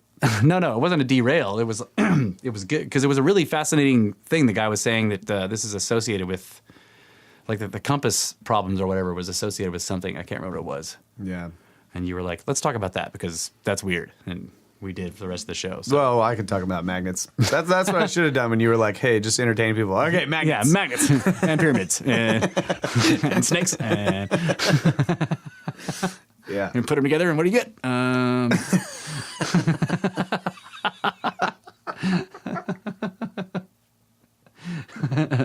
A pyramus snake net, something. Okay, so this story is from a pilot, like, that basically survived whatever was going to happen to him in the Bermuda Triangle. Okay, so he tells this. So let's see, it's 3:00 in the afternoon, just after takeoff from Andros Island, when Gernon, in company of his father Bruce Gernon Sr. and business associate Gus Lafayette, saw a lenticular or lens-shaped cloud sitting very low over the ocean. They noticed it because it was lower than anything they had seen before, about 500 feet above the surface. Continuing the angle of ascent about 1,000 feet a minute, they noticed that the lenticular cloud was undergoing a metamorphosis into a huge, towering cumulus cloud, which seemed to be rising about as fast as they were. For a few minutes, it engulfed the Bonanza until Gernon climbed atop it and entered clear skies at 11,500 feet altitude. Looking behind him, he noticed that the cloud had built into an enormous squall, or a storm, extending in the shape of a semicircle behind them. Shortly after this, they noticed another cloud building before them. When coming closer, they noticed that the cloud originated from the surface of the ocean, like the cloud they had left behind, but in this case, it extended at about 60,000 feet high. He decided to fly around it, but after several miles, they realized that it curved around them to the east. It was then that they realized that this was the same cloud. Beyond their vision, it had formed into a gigantic donut, or toroid, extending around them. He felt that it must have had a 30-mile diameter, since visibility was about 10 miles that day, and the clouds extended far beyond his view. Gernon admits that he felt as if he were hemmed in. The cloud was too high for his Bonanza to fly over, and it was impossible to descend to get under it. The donut-shaped cloud was continuously constricting around them until eventually became only 4 or 5 miles of interior diameter. Extraordinary bright white flashes burst about inside the cloud, and it grew increasingly darker. So, like, it was getting darker and darker, and then the huge lightning flashes. So then Gernon takes up the narrative directly. I noticed a large U-shaped opening in the west side of the donut cloud. I had no choice but to turn and try to exit through this opening. As we approached, we watched the top ends of the U-gap join, forming a hole. The break in the cloud now formed a perfect horizontal tunnel, 1 mile wide and more than 10 miles long. We could see the clear blue sky on the other side. We also saw that the tunnel was rapidly shrinking. I increased the engine RPM, bringing our speed to the caution area of 230 miles per hour. When we entered the tunnel, its diameter had narrowed to only 200 feet. I was amazed at what the shaft now looked like. It appeared to be only a mile long instead of 10 plus, as I had originally estimated. Light from the afternoon sun shone through the exit hole and made the silky white walls glow. The walls were perfectly round and slowly constricting. All around the edges were small puffs of clouds of a contrasting gray, swirling counterclockwise around the airplane. We were in the tunnel for only 20 seconds before we emerged from the other end. For about 5 seconds, I had the strange feeling of weightlessness and an increased forward momentum. When I looked back, I gasped to see the tunnel walls collapse and form a slit that slowly rotated clockwise. All of our electronic and magnetic navigational instruments were malfunctioning. The compass was slowly spinning even as the airplane flew straight. Instead of the blue sky we expected, everything was a dull, grayish-white haze. Visibility seemed like more than 2 miles, yet we could not see the ocean, the horizon, or the sky. The air was very stable and there was no lightning or rain. I like to refer to this as an electronic fog because it seemed to be what was interfering with our instruments. We were in the electronic fog for 3 minutes when the controller radioed that he had identified an airplane directly over Miami Beach flying due west. I looked at my watch and saw that we had been flying for less than 34 minutes all told. We could not have reached Miami Beach. We should have been approaching the Bimini Islands. There's Bimini again, right? I told the controller that he must have identified another airplane and that we were approximately 90 miles southwest of Miami and still looking for Bimini. Suddenly, the fog started breaking apart in a weird sort of electronic fashion. Long, horizontal lines appeared in the fog on either side of us. The lines widened into slits about 4 or 5 miles long. We saw blue sky through them. The slits continued expanding and joined together. Within 8 seconds, all the slits had joined and the gray fog disappeared entirely. All I could see was brilliant blue sky as my pupils adjusted to the abrupt increase in brightness. Then, I saw the barrier island of Miami Beach directly below. Both fascinated and bewildered by his experience, he began to do some math. He checked his watch. He had been in flight for 47 minutes. Yet the course was 250 miles. There was no way he could have traveled it so fast. I could not logically understand what had happened during the flight, although I felt it was significant and reviewed it in my mind several times a day. He had heard about the Bermuda Triangle in 1972 and about the theories of time warps causing some to disappear. It was then that I realized time was the key. It should have taken about 4 minutes to travel through the tunnel, since it appeared to be between 10 and 15 miles long. Instead, this is precisely how long it took for us to leave the storm and reach clear skies. The remarkable thing is that we did not come out of the storm 90 miles away from Miami as we should have. We had traveled through 100 miles of space and 30 minutes of time in little more than 3 minutes. Damn. And that explains like the weird vertigo and like strange momentum shit that he felt right after they left the cloud. Right. But his clock was still synced with Miami. Yeah. So. Yeah. But he was like clearly he traveled way too fast for that plane. So yeah, I thought that was it was a really strange story. Dude, that's crazy. I was watching a cloud the other day. Did you try to bust it? Yeah. That's what I was first thinking. That's like, he should have tried to bust that cloud. Yeah, cloud busting. Keeps you in shape. This one was like, it was just clear blue skies, and the sun was like way up there, and I had this badass camera that I borrowed from Ashley, and I had it set up outside, and I was like taking some photos of some stuff, and look up in the sky, and there's this tiny little wispy cloud, right? And it looked freaking awesome. Yeah. And I was like, oh, I'm just gonna try to take a cloak UFO. But it was all like filaments, tiny little filaments, but they were all like clustered together like a chaotic spider web of cloud, really well defined edges. It wasn't all like blurry or whatever. It was extremely well defined, but you could see blue through it, because it was all these tiny little lines, and they were just morphing along. Cool. And it was pretty big.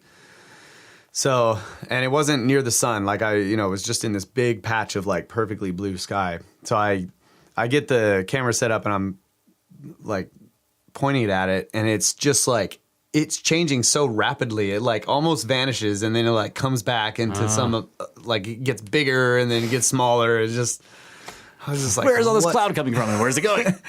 I know it was really cool. That's all I have to say. It was just like I don't know, just seeing Maybe somebody else was busting that cloud. That must be what happened. Yeah, eventually it just vanished, but it's just weird how they can change their shape so rapidly and grow into all this stuff and then just vanish. Yeah. Know? Like I love the time-lapse images of clouds coming over mountains. Yeah. There's a mountaintop in the cloud. Like the cloud, it looks like it's trying to roll over the mountain, but it just stops at the peak, but just like, and it's just disappearing right there at the edge. And it's like, so clearly clouds are not simply, like big puffs of vapor, that like something else. There's a bunch of other stuff going on there. Like they have to be able to condense out of the air and Yeah. So I was thinking about that, the way this cloud looked with all these little filaments, like those little areas were, like, I don't know if they were, I'm trying to figure out if it would be high pressure or low pressure. Well, I mean, it could be electrical potential too. Like it could be. Like the filaments makes it seem to me like, it was like a space brain. It was like kind of moving through the, it's an invisible Boltzmann brain moving through the atmosphere right there. And like clouds are forming along its filaments of its neural network. Yeah, that's why I couldn't bust it. That's right. It actually is the reason you exist.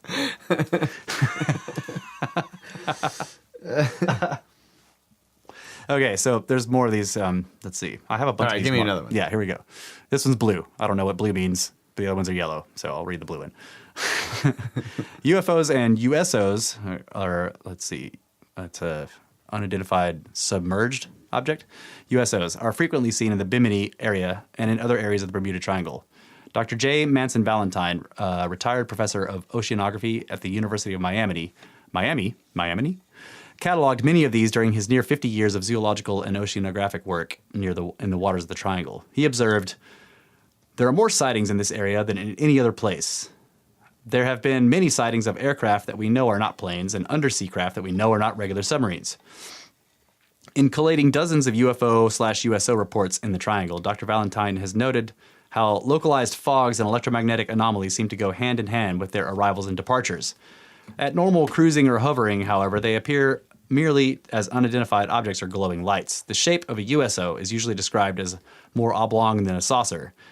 Many times 100 or 200 feet long. This last feature was also noted in the area of water discoloration after the Phantom 2 disappeared. Yeah, I don't know if you remember that story, but there was a Phantom 2 disappeared, and they sent, like, almost immediately scrambled jets to go find it because they were doing a test. Yeah. I remember that guy saw that.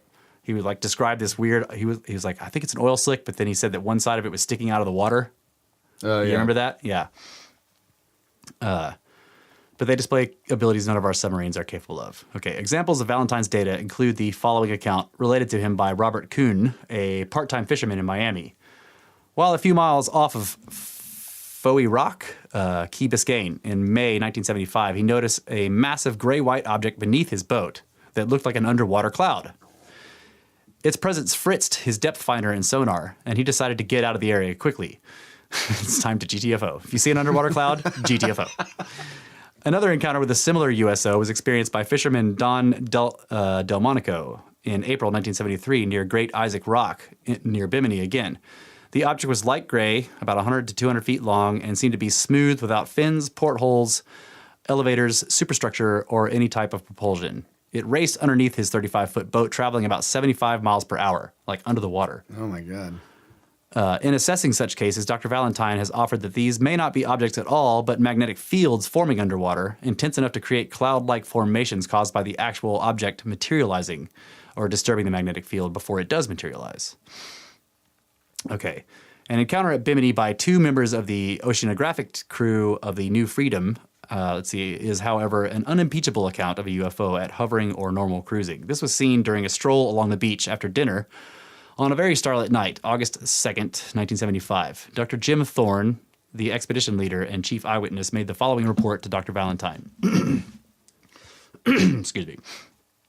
A single star seemed to detach itself from the others and come towards us. It hovered directly above us and then moved to the right. It maneuvered first to the right and then to the left and back again. It appeared to stop dead in the sky and hover over different parts of the island and sea around it. I would calculate its speed at several thousand miles per hour. It seemed to be a bluish white and also to vibrate. At times, we thought we heard a buzzing sound, or rather, a steady oscillation of sound. We observed it for a full 3.5 minutes. It was close enough for us to see its shape. When it got close, I saw that it was lighted with blue-white lights, and then it started away very fast, like it took off. Okay, so let's see. The experience of two boaters, Paul Vance and Doug Gernon, on June 25th, 2001, happened while cruising to the Bahamas from West Palm Beach, Florida, on Vance's 26-foot sailboat, Rare Form. Vance, a commercial pilot, is particularly qualified to identify size, distance, and speed of anything in the atmosphere. He reported what he saw in a pilot's cool and spontaneous repertorial style. 11 miles offshore, I looked up into the sky to the northeast and witnessed something strange. There was a single light, I'm guessing about 3,000 to 5,000 feet in altitude, which I assumed to be an aircraft with its landing light on, although not very brilliant. The light then appeared to turn downward, which made me think that it may be a helicopter with a searchlight, although again it wasn't a brilliant light. A swirling mist then engulfed the light. As the light slowly drifted down into the mist, the whole mass of mist then glowed a short time and then dissipated along with the light. Stars could then be seen, and the sky was clear. This happened at 9:30 p.m. Eastern Standard Time, and my friend witnessed it too and tried to videotape it, but the boat was pitching too much to get anything. Okay, so I'm thinking about all of this stuff in terms of this, like, electric universe idea. Yeah. And isn't there another place that's like the Bermuda Triangle? Like yeah, the Devil's Triangle over by Japan. Yeah. Yeah. Okay, so what if there is like something going on there, like in terms of these filaments, according to the electric universe idea, like these massive filaments that roll or that go through galaxies and stuff, and I'm trying to figure out how to. There's 2 points, or these 2 points on the Earth are like sort of like the places where like one specific filament or like the center of the filament is actually going through the Earth and then like maybe coming out in another way, or it's like, you see what I'm saying? Those are the contact point, like, because if yeah. Okay, so that's why, like, during certain times, I guess, and it would have to do with disturbances going on out in the cosmos, even that just instruments and magnetic shit and like those bowls in the water that you were talking about, and just like all kinds of weird shit happens. Because they were talking about how the electric force is actually, has to do with gravity and everything. Like the density of materials and all of this stuff has to do with the electric force. So there's something going on there, and it just fluctuates at these points all the time. Like they're regular or stable in the sense that as long as we've known in modern times, like that's been like the connection points or something. Well, I was just thinking, because when you said that, I was like, okay, because like if you think of the way they talk about planet formation, these filaments are moving through a gas cloud, and they're creating these points, right. So like the filament that created Earth would have had a contact point. Right. So what if they're the original contact points from the creation of Earth, from the original filament? So like, so anytime there's a weird electrical phenomena, they're like, they tend to go where the filament passed through the planet. Yes. Oh, dude. Yeah. That's freaking badass. Solved. Next. Next mystery. All right. No. Read some more stories. Maybe we'll get some more confirmation here. This is cool because it goes to Columbus's stuff. So at the opposite end of the spectrum is Columbus in the early hours of another October 11th long ago. He is without doubt the first person to record unusual unusual phenomenon, a strange light associated with those seas we today call the Bermuda Triangle. His logbook speaks in an impressive way over the vault of time along similar lines with affidavits of more recent explorers and sailors. During his first voyage to the New World, no less than 5 times he recorded unexplained phenomena, thrice involving the compass, once involving the sea, and once involving an unexplained faint light rising up and hovering in the distance. Although his log was eventually lost to posterity, much of its annotations and entries were preserved by Fray Bartolomeu de las Casas in his diario. Okay. Thursday, 13th September 1492. On this day, at the beginning of night, the compasses northwested. and in the morning they northeasted somewhat. Monday, September 17th. The pilots took the North Star, marking it. They found that the compass is northwest at a full point, or 11 1/4 degrees, and the sailors were fearful and melancholy and did not say why. The admiral, Columbus, was aware of this, and he ordered that the north be marked again when dawn came, and they found that the compasses were then correct. The cause was because the North Star appears to move, and not the compasses. Trying to keep mutiny from happening, right? It's not the compasses, guys. The North Star's moving. Sunday, and they're all like, all right, that's fine. Sunday, 23rd of September. Because the sea had been calm and smooth, the men complained, saying that since in that region there were no rough seas, the Sargasso Sea, it would never blow for a return to Spain. But later the seas rose high and without wind, which astonished them. So like there was no wind, but all of a sudden the sea's like going crazy. Yeah. Sunday, 30th of September. The admiral says here, when night comes, the compass is northwest 1/4, and when dawn comes, they align with the North Star exactly.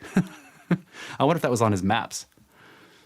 If he had ancient maps, right? And the maps were telling him like, yeah, right here, your compass is going to be weird, you know? Huh.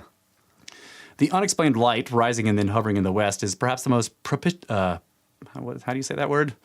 Propitious? Yeah, phenomenon recorded in the triangle. It happened on the eve of discovering the New World, and it inspired Columbus and his crew to sail on and discover the Bahamas. Columbus saw it first, and then Pedro Gutierrez. Then, quote, after the admiral said it, it was seen once or twice, and it was as a small wax candle that arose and lifted up.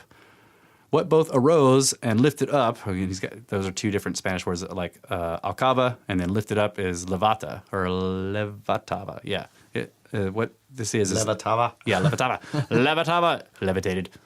It's hard to say. Whether it means rose up, hovered, and then disappeared upward or merely vanished while levitating is unclear. Today it is hard for landfall specialists to explain it, since Columbus was too far at sea to have seen any bonfire or torch on land, and local island fishermen would not have been so far at sea at night with torches to attract catch.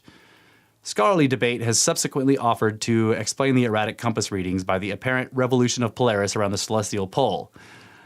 An optical effect for an observer, although this is only visual and not something mechanical that comes and goes.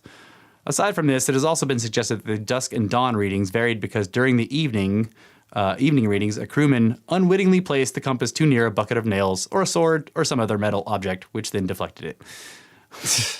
Skirp-derping everything. Whatever the cause, Columbus may be pardoned for his necessarily expeditious explanations for these encounters, knowing how a crew can panic when faced with the unexplained. Whether Columbus believed his story or not, or whether he was simply trying to keep his crew calm and protect his venture and life, is another conjecture altogether. It was easier to say Polaris moved than to admit their equipment was ceasing to work. That, in essence, the rules that had always governed navigation and seamanship had ceased to operate in a normal, predictable way. Like, it's crazy to me that, like, they would be less afraid of the fucking star moving than of their compass not working right. Yeah. If I thought the Polaris was moving, I'd be like, what the fuck? Right?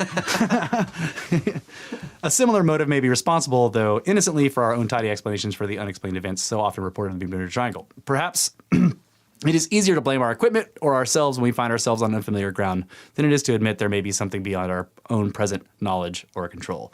That's interesting.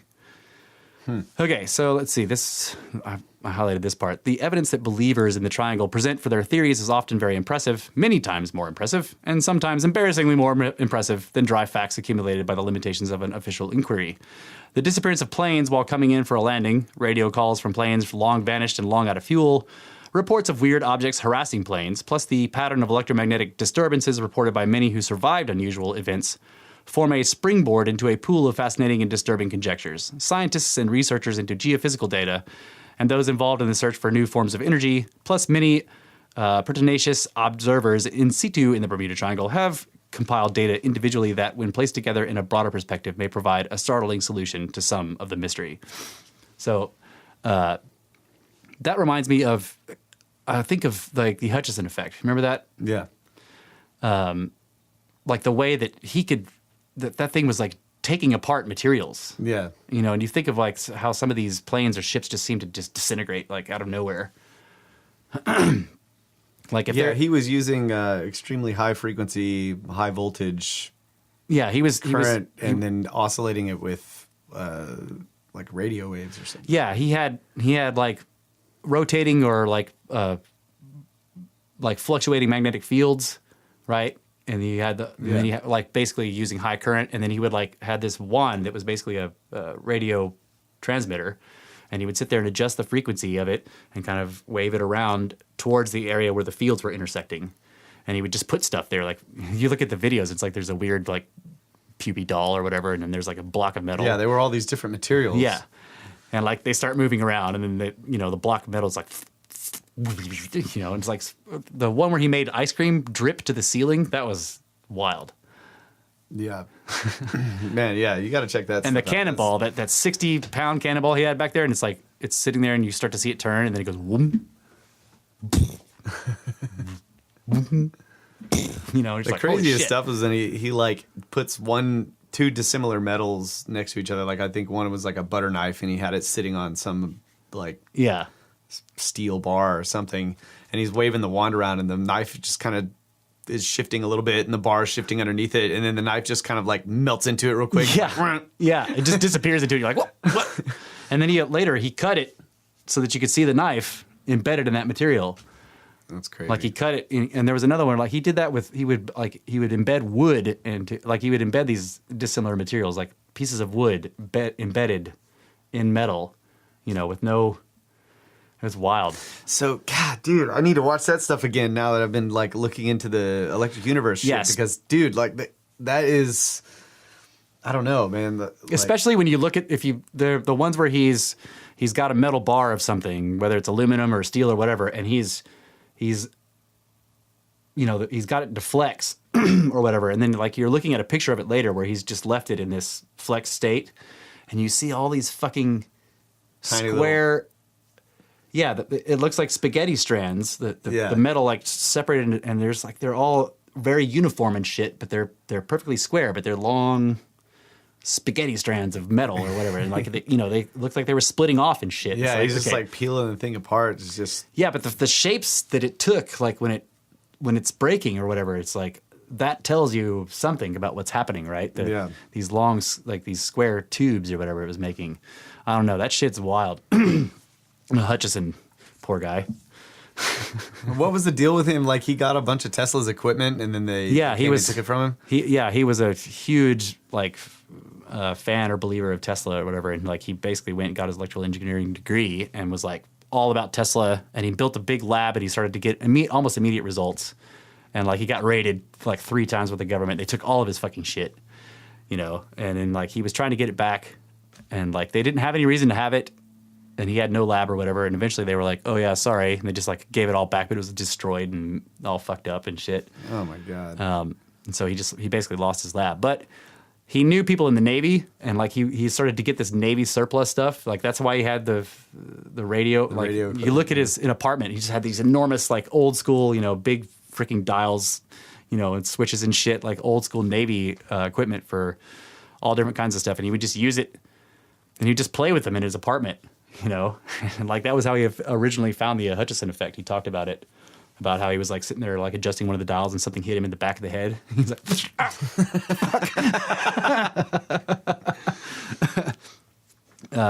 and then his like crystal batteries were cool too. Yeah. Like he would go collect all these little pieces of crystal and stuff, and then he would make a slurry. Yeah. Mix it together in some type of something that would harden. Yeah. And he'd put them down in these tubes, and they would just be. I think he was using the piezoelectric. Yeah, the idea was like I remember what he said was like he would pack this like it was still like wet or still like a plaster or something. Yeah, it was still malleable at the time. He would pack it into this cylinder, right? And then he put electrodes in there, and he close it off like a battery, and then he would apply current while it was still malleable. Okay, so that would flex all the crystals, and then the shit would harden in their flex position, and then he would let the current off, and then they would be trying to unflex or whatever, and so they would be making current. Yeah, that's brilliant. Yeah, it was genius. I'm gonna have to try that. 5 volts forever. He had that one that was like running the little fan, and he'd been going for years. It was like, and he's like, he had the little voltage meter on it. It was like producing a couple of volts, and he'd been doing it for fucking years with no. Yeah, I wonder why we don't utilize the piezoelectric effect more. Like, I don't know what the deal is. Like, it seems like a really easy way to get power. Yeah, well, I mean, like he said that his the whatever the stuff was that he was using for glue, he was like, this is it was a formula that he came up with because it has to be really rigid.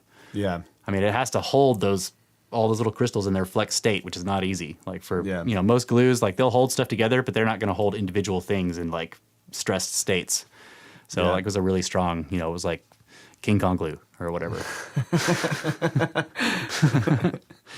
But yeah, the Hutchison effect is a very fascinating thing. And like I've always connected it to the Bermuda Triangle and other strange things like that. I mean, I wonder if it has something to do with some of the disappearances too, the 411 stuff. Like, I mean, if these shifting fields can like, disintegrate metals and stuff, like why not a person? You just walk in, yeah, you just turn into like a tooth and a couple of bones, It's paradoxical undressing, right? It's paradoxical disintegration. That doesn't explain why the clothes are found all folded nice and neat, though. Yeah. Like, electromagnetic effect does not like unzip your pants and take them off very nicely. No, but that's still like that. All of that stuff.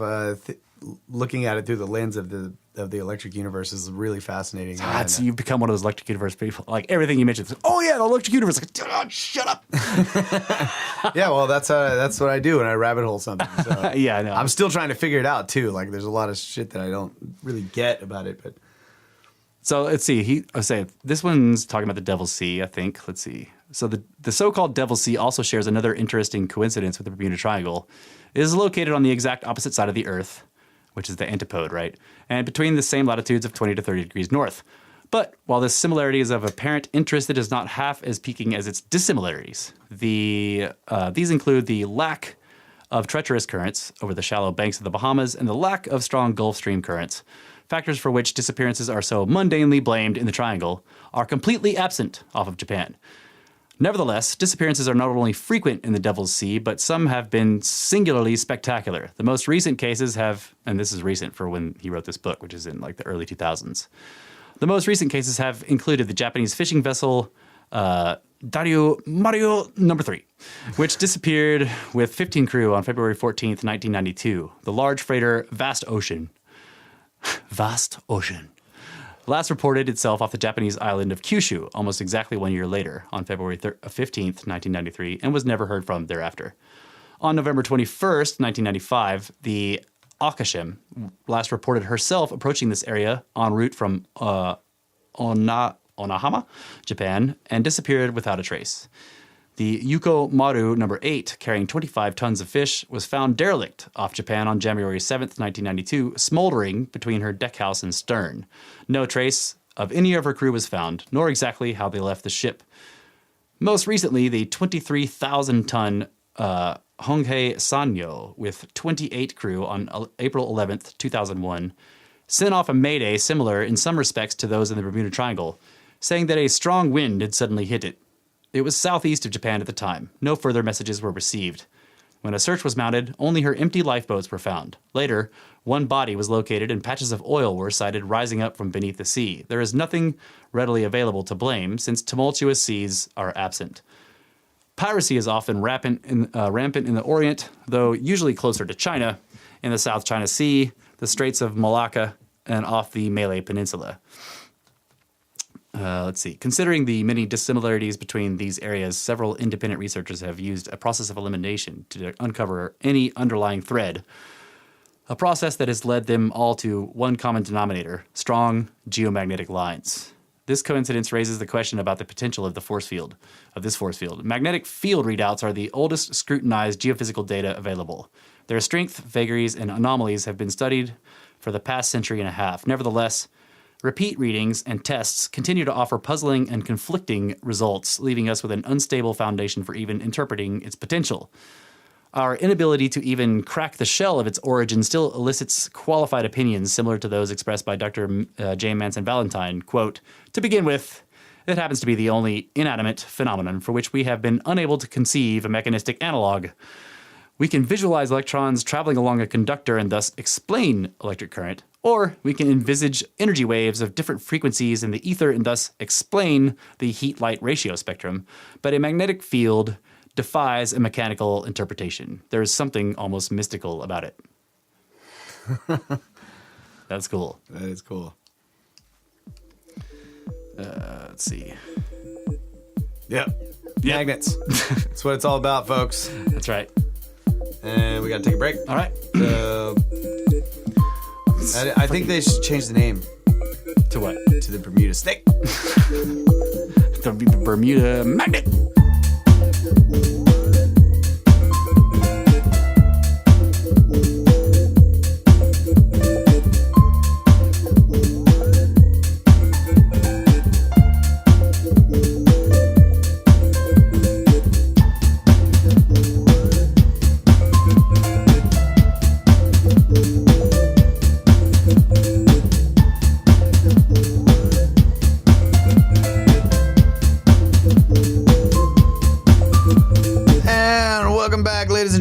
Brothers of the Serpent podcast, final segment of the final hour.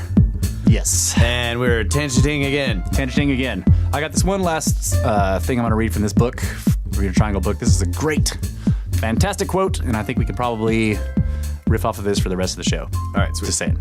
Or we could just talk about snakes and pyramids. Okay. So, it is within the realm of scientific possibility that there could be two worlds coexistent, occupying the same part of space at the same moment of time, each world just as real as the other, with its mountains and valleys and rivers and trees and people, and that each world could pass freely through the other world without being conscious of the existence of the other world if you grant just one thing: atomic forces within the material substances of these two worlds, which are not mutually interactive. Mm-hmm. So, dark matter. Wimps. No, I think what it's saying is like you could, because, you know, matter is mostly nothing. Right. Empty space. Yeah. Or like large areas of like interconnected fields, really. Yeah. You know, right. That if you had a similar set of fields that did not interact with the original set of fields, that you could have an entire other material universe that was like coexistent in the same places. Yeah. As this material universe, and you would never, and you know, but every once in a while something weird would happen, and there would be a short, you know, and like stuff would cross over. Yeah. So there's like a dark earth, and and sometimes people go to the dark earth. I don't know, but it's like that whole idea. It could be dark. I mean, you could say dark matter, like that excess gravity is being caused, right? Yeah. If gravity is a property of matter. Well, I mean, yeah, like I always thought that the fact that gravity seems to kind of bend light gave gravity primacy over light, right? Mm-hmm. So if gravity has primacy over light and time, I mean, it seems to flex everything, then you could say that it's sort of beyond, that it's more fundamental than everything else. And so then, yeah, if there was another universe coexisting alongside of ours, just out of phase with us or using forces that ours doesn't, so that they can coexist, then the gravity of that universe would be affecting ours because it's more it's fundamental. It's below all that stuff. Yeah. But I don't really. Yeah, that doesn't really matter though. But like the idea that you could have like matter made up of quantum particles that just don't interact. Yeah. With the ones we're used to, or that are held together all. with forces that just completely don't interact with the forces that holds our stuff together. Yeah. And they don't interact with any of our stuff at all, so we can both coexist in the same place at the same time and never even know it. Right. And it's interesting how many ancient legends kind of hint at that, like the whole Celtic, otherworld. Yeah. You had the manifest realm and the otherworld. And they would show it with the knot, that everything is the warp and the woof, right? That they're supporting each other, but that they don't ever become each other. Right.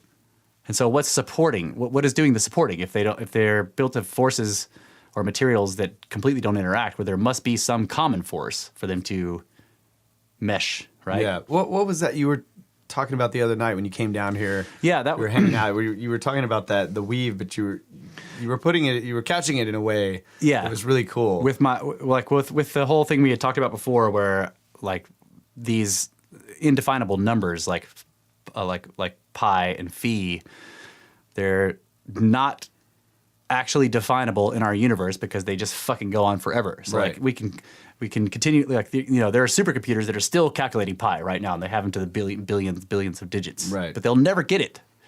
You can never sit down and be like, this is pi.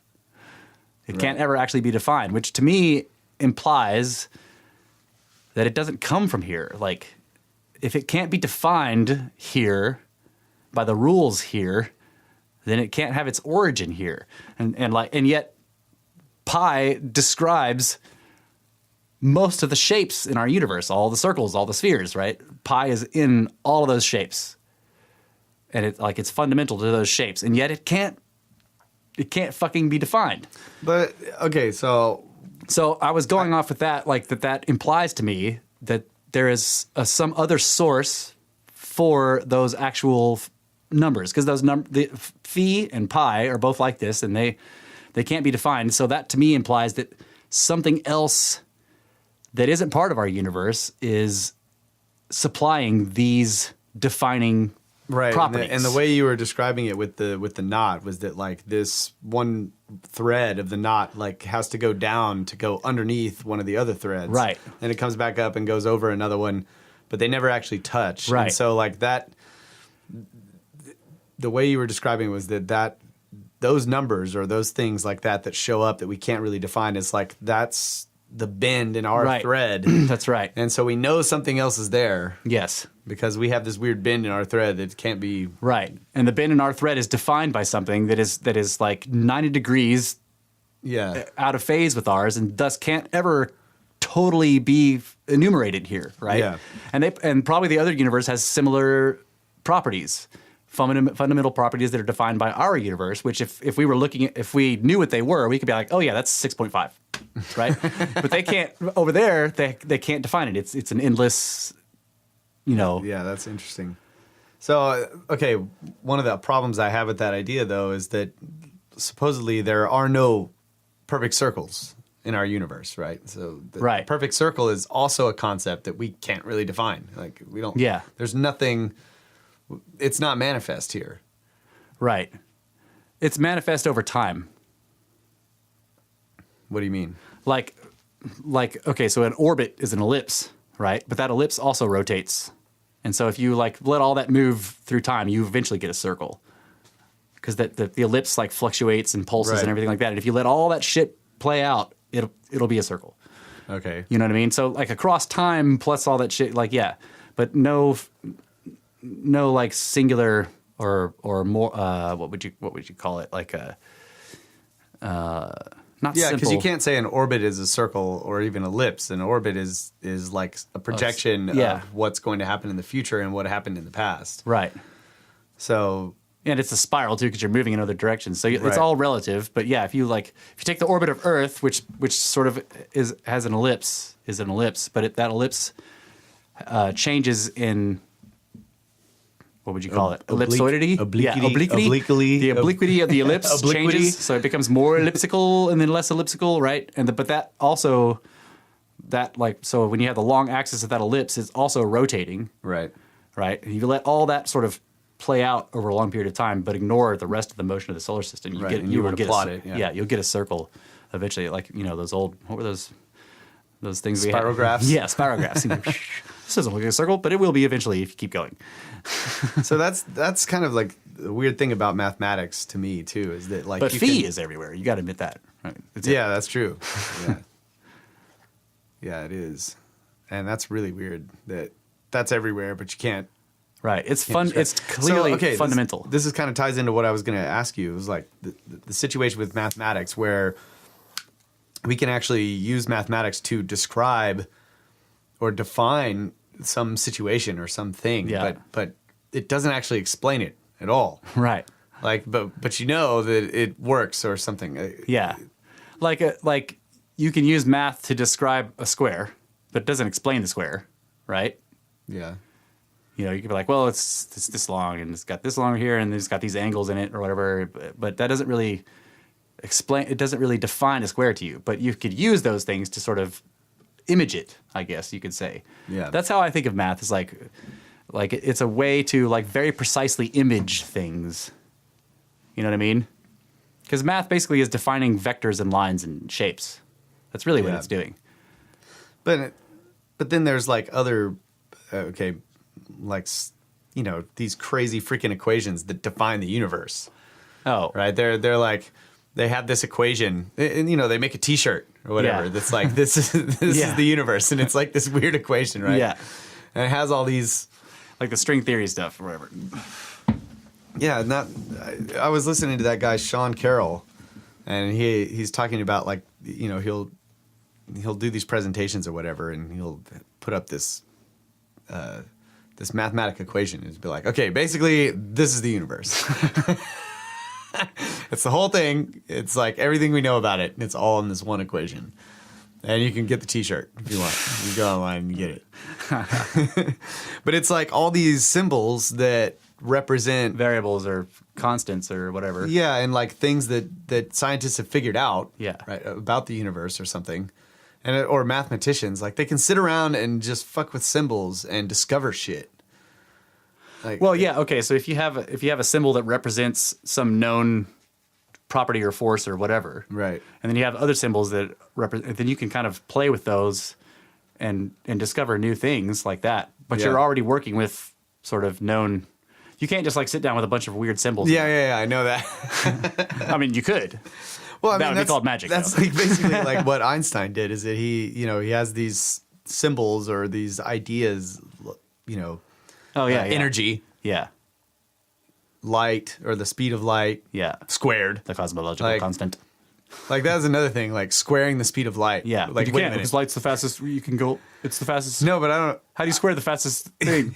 Like thinking about trying to square a speed Yeah. is weird because it's something moving through It's a space velocity. at a velocity, Yeah. and then you square it. Multiply that Like- velocity times its velocity, and you're. But what do you there's do? What do you this do? is what I'm saying. Like it's But that's when you have to start thinking of units, right? Because you can cancel that shit out, right? If you have something times something or whatever, then the units will just merge. When you're multiplying two things of the same unit together, Yeah. the units merge. But if Yeah. you have them opposing each other on like fractions, you can cancel them out, and right. But that's what I'm saying. When you square the speed, that's distance over time. yeah, So you've got these two different things, distance over time, and then you square that. right. But you take the distance over time and make it into velocity, I guess. Yeah, but yeah. If you separate it into d over t, which you can. It's just weird to me. Yeah. Like I don't, I don't know much about that, but I started thinking about that, like squaring the speed of light, and then that's basically like a multiplication. You're multiplying it times itself. Yeah. And then I realized that multiplication is actually fucking with dimensions. Yeah. Because anytime you multiply, it's telling you something about Yeah. the dimension of something. So, Right. Like with a square. Yeah. When you square a square, you get a cube. Right. Exactly. That's how we got this cube. When you square a line, you get a square. Right. That's right. It's just so it's like adding dimension to it. So then you take the velocity of something, its distance over time, and then you square it. It like Right. Do you get area? Like I don't know. you get You get another dimension of yeah velocity. distance over time this way. And this yeah. So it's like you're I sound like a retard. so instead of like going in a straight line, you're defining a plane, right? A flat square. I guess I don't. I mean, I don't know. I don't get it. That's what I'm saying. That's why I'm like you stop thinking of it as d over t and simplify that to v velocity. Right. Yeah, it's hard for me to get for some reason. Like I'm just trying to figure out what are we actually doing here? Why is the velocity of light squared in the equation? Because I think it's because it's an energy representative. Like, you take the velocity of light as being the constant because it is the constant in that equation equals mc squared. Right.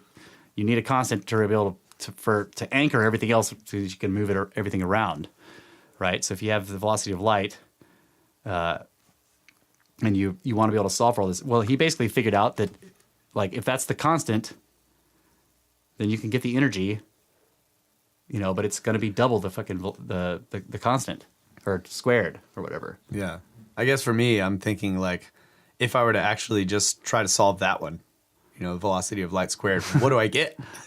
Just square it. Tell me what I get. You get c squared. It's like that's what I'm saying. Like c squared is what you get. That's what I'm saying. Yeah, it's not telling me anything. No, it isn't. But when you multiply it by mass, then it tells you something.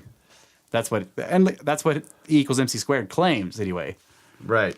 That's what I guess that's what I'm getting at. But it works for specific things. So if I took this pack of smokes, right, and I have its mass, like its velocity will define its mass, because like that's basically what that equation is claiming. That's why the idea in all these science fiction stories, as you accelerate and you approach c, you actually get more massive. Okay. So like these massless particles that are constant, like that move at c by nature, they have to have no mass, because otherwise they'd have infinite mass. Yeah. Right. They'd have all the mass. So like they must be massless, but they can't really be massless, right? Unless they're waves. But they're not. They're particles, right? So it's like it gets confusing. But like if you have something that actually has mass, like any of our stuff, and we built a spaceship right now. We got in it and we started accelerating, and we had a really badass drive, and we started to approach actual light speed. We could continue to accelerate forever, but the acceleration would cease to actually increase velocity, but would instead add mass. And that's what they think they're doing with like the Hadron Collider or whatever. They keep speeding this thing up, and it gets more. Right, it doesn't more get faster. Yeah, because they're actually using protons, which are massy particles. They're heavy nuclear, they're nuclear particles. So they're atomic nuclear particles. Subatomic, they're part of the nucleus. So they're really fucking big and fat and heavy relative to electrons and shit. Yeah. So they have mass. I mean, it's a minuscule amount per particle, but then they fucking accelerate them for months using these incredibly badass supermagnets. Magnets. Right? But they start out way in the before they get to the Hadron Collider, they have this small one that they built, decades ago. Yeah. And they accelerate with that for a couple of weeks. And then it shunts over to the next biggest one. And then that one accelerates it for a long time. And it shunts to the next one or whatever. And then it finally gets to the LHC. And then it runs that for like 3 months. And it just pours energy through the magnets into these protons for months and months and months, like technically accelerating them. But they don't go faster. They're going 99.99999% of light, of the speed of light. They just get heavier and heavier and heavier, thus representing more and more energy. How are they detecting how heavy they are? Like, how do they know that it's getting heavier, that it's getting more massy? But, well, they know because of the energy they're pouring into it, basically. Okay. But then they know when they start to make the collisions happen. Or if they have to let the beam go, because then it crushes everything, that long, beam, the beam loss tunnel that has all those fucking baffles to stop it. It's like and smashes all that shit. Like it's a beam of protons, but it just smashed all that fucking shit. Yeah. So that but they measured on electron volts. I remember when the LHC was first, and they were talking about like whatever it was, like some enormous number of electron volts, and people were like, "Oh my god!" Like they were looking at the number, flipping out about the extremely high voltage. But it's like those are electron volts, though. Electron volts are like, 10 times negative 1 point whatever to the like 100,000 whatever. It's a tiny, tiny, tiny voltage, but they are ramping it up to to levels that they think are like some fraction of a second after the Big Bang. That's what they're trying to get to. Like the more energy they can pack into those protons, the closer they get to, and they can't ever actually, just like light, you can't get there, right? Because the energy level becomes infinite as you get to the singularity. So what if all these little blips that they detect after they smash these things together, and they're like naming them? Yeah. And they're all these they're like, oh, these are the building blocks. What if they're actually smashing that thing into the other world? Oh yeah, I'm sure they are. The other, some tiny little particle in the other world is just like, yeah, some guy in the other world is like, ow, and we detect it, and they start naming all these things as though they're building blocks of this. Yeah. Freaking. Yeah. What is it like? Like trying to figure out how the universe works using particle collisions. They're sort of like trying to figure out how watches work by smashing them together and then looking at all the pieces on the ground.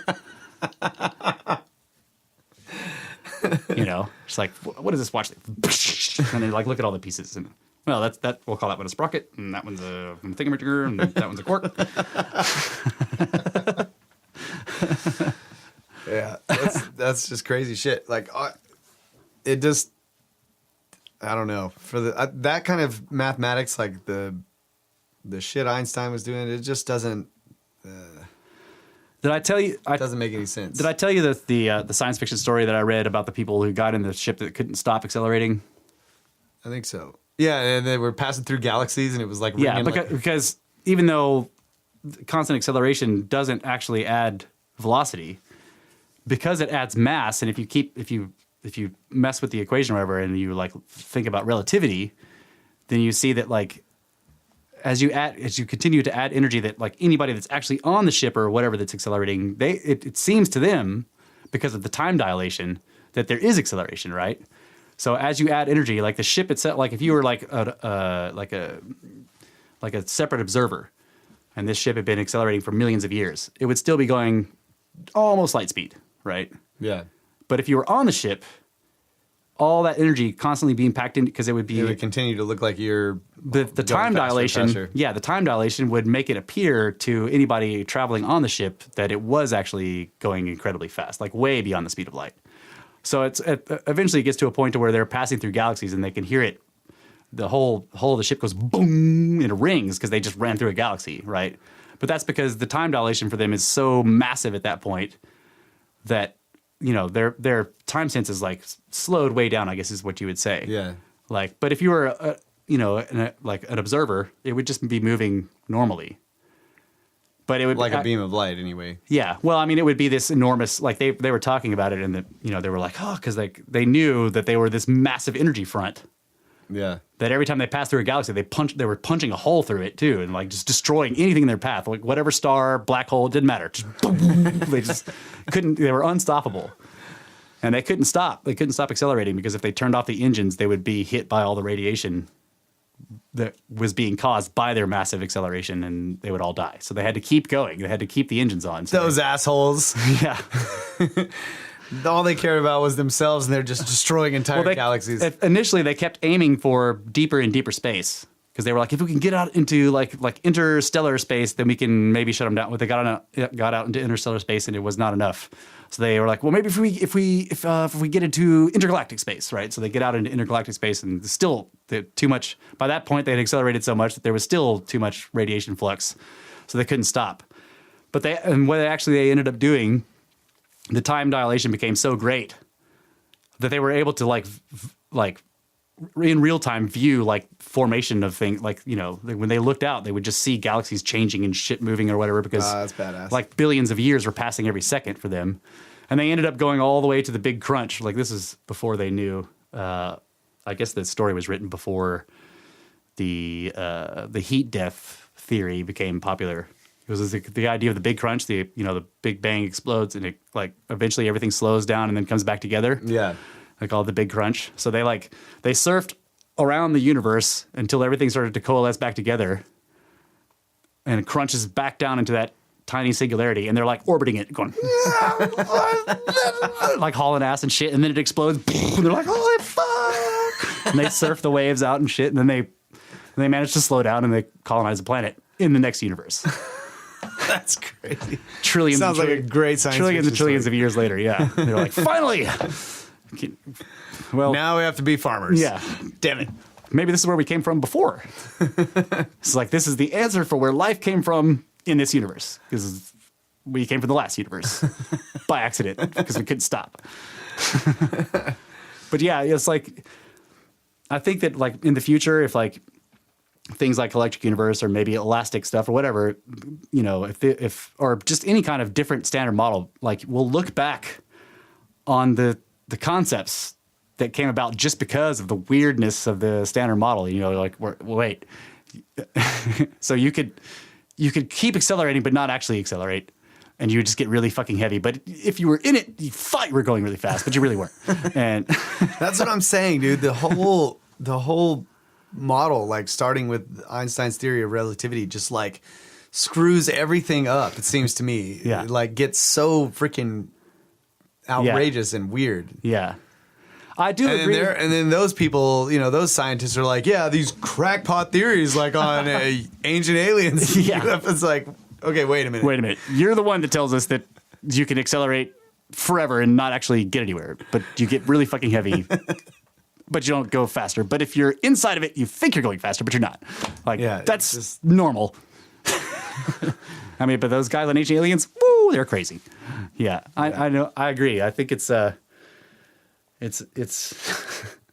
mean, like, just think of the models of all the objects out there in the universe. Like, if all this stuff about gravity and everything is all wrong, the redshift and everything, then like black holes they don't exist. Neutron stars, quasars, I mean, the objects themselves are still there, but they're not what we've been told they are. All the properties of them are. Yeah, they're just yeah. That one. It's really that one thing, the redshift. That we were talking about last time is just that's huge, and it's like accepted, done. Right. Like, that's what it is. Yeah. And it seems like there's only this one guy. Yeah. Well, it's weird too because they're like, well, there's the Doppler redshift, and then there's the redshift, right? From the expanding of the universe itself. Yeah. So they're like, there's the Doppler because the thing is moving away from us. There's that redshift, but then there's also the redshift because the thing is far away from us, and there's like new space appearing in between us and it, and that's causing a redshift of a different kind. Yeah. And I'm like, wait, how do you know any of that? Yeah. I don't know, man. But people are like, we know more about outer space than we do about our own oceans. I'm like, no, we don't. We don't know shit about outer space. All we can do is look at the lights in the sky. Yeah. And like guess. We're still guessing, just like the ancients were. Like they're looking up there going, the fuck is all that shit? Yeah. And that's exactly what we're doing now. We have a lot more, we have a lot more tools and ways to look at different spectrum. Yeah, we've definitely expanded our ability to see. Yeah. Like I love the laser, the earthbound telescopes that have the laser corrected atmospheric shit. That's badass. I heard when I read about that, I was like, that's fucking genius. Wait, what's the deal with that? Like, so now these enormous telescopes, whether they're usually they have to, I guess these are going to be optical, but these enormous telescopes get these gigantic mirrors, right? And they build the mirrors on these like massively hydraulically actuated platforms of millions of tiny pistons that are underneath the mirror. And the mirror itself is like this flexible hexagon thing or whatever, right? Yeah. And so the pistons all hold it in its perfect concave shape. But then when they're looking at the night sky, because there's atmospheric disturbances going on, so they shine a laser, a really bright laser, up into the direction that they want to look, and they look at how the laser fluctuates, and they counteract that with all these little pistons in the mirror. Oh my god! And it clears up the image. Yeah, it like subtracts the fucking atmospheric disturbances that they see from the laser, and just subtracts it using the mirror. Just it's badass. I'm just like, holy shit, that's genius. That's fucking genius. That is really freaking cool. It's like the concept of like noise canceling headphones. Right. You're doing it with light. That's freaking awesome. But in order to hear the noise of the atmosphere, they point a laser at it. And since they know the precise frequency of the laser, they can see all the little fluctuations being caused by the atmosphere, and then they can subtract it from the. Yeah, that's definitely pretty cool. I love stuff like that, man. There's some pretty good short YouTube videos on building giant telescope mirrors. That where they show you that, they show you these huge things and like, oh, this costs $10 billion and blah, blah, blah, blah. And they're fucking showing you this enormous mirror. And it's like, 130 feet across or whatever. And like they have to move it to the top of the mountain very fucking slowly. And then they get up there. But then they show you when they put it in place and they got the laser going and the mirror is actually rippling like water. And when you're looking at it, you know that you're looking at like a model of what's happening in the atmosphere in reverse on the mirror. Yeah. It's going. So the atmosphere is actually lensing the light. Yeah, like most of the reason we see twinkling and all that shit from the stars is because of the atmosphere. Like there's weird little, hot and cold things passing, and it's lensing it. And so is that the same? Like when you're looking through, like say there's a fire and you're looking above it, past it, and there's all the rippling. Yeah, or the sound, like something drives behind it. Yeah. But it's basically that, like these hot and cold layers up there that are shifting. And so, man, that's crazy, dude. That's like the sun doesn't. I need to get some shades, some fire shades like that, where I can look through fires and see clearly. Yeah. Yeah, it shines the laser out and fucking cancels it out. See right through that fire. Man, that's a good idea.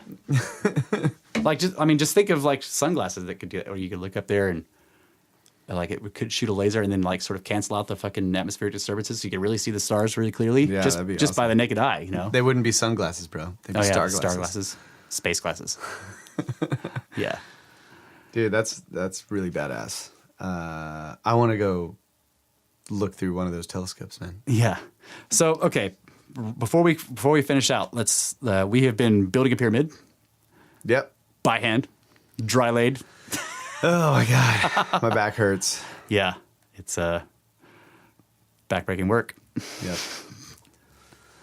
It's hard to do it for 8 hours, but you know, the Egyptians, butt flaps, dedication, 24 hours a day, 7 days a week, 365 days a year for 20 fucking years.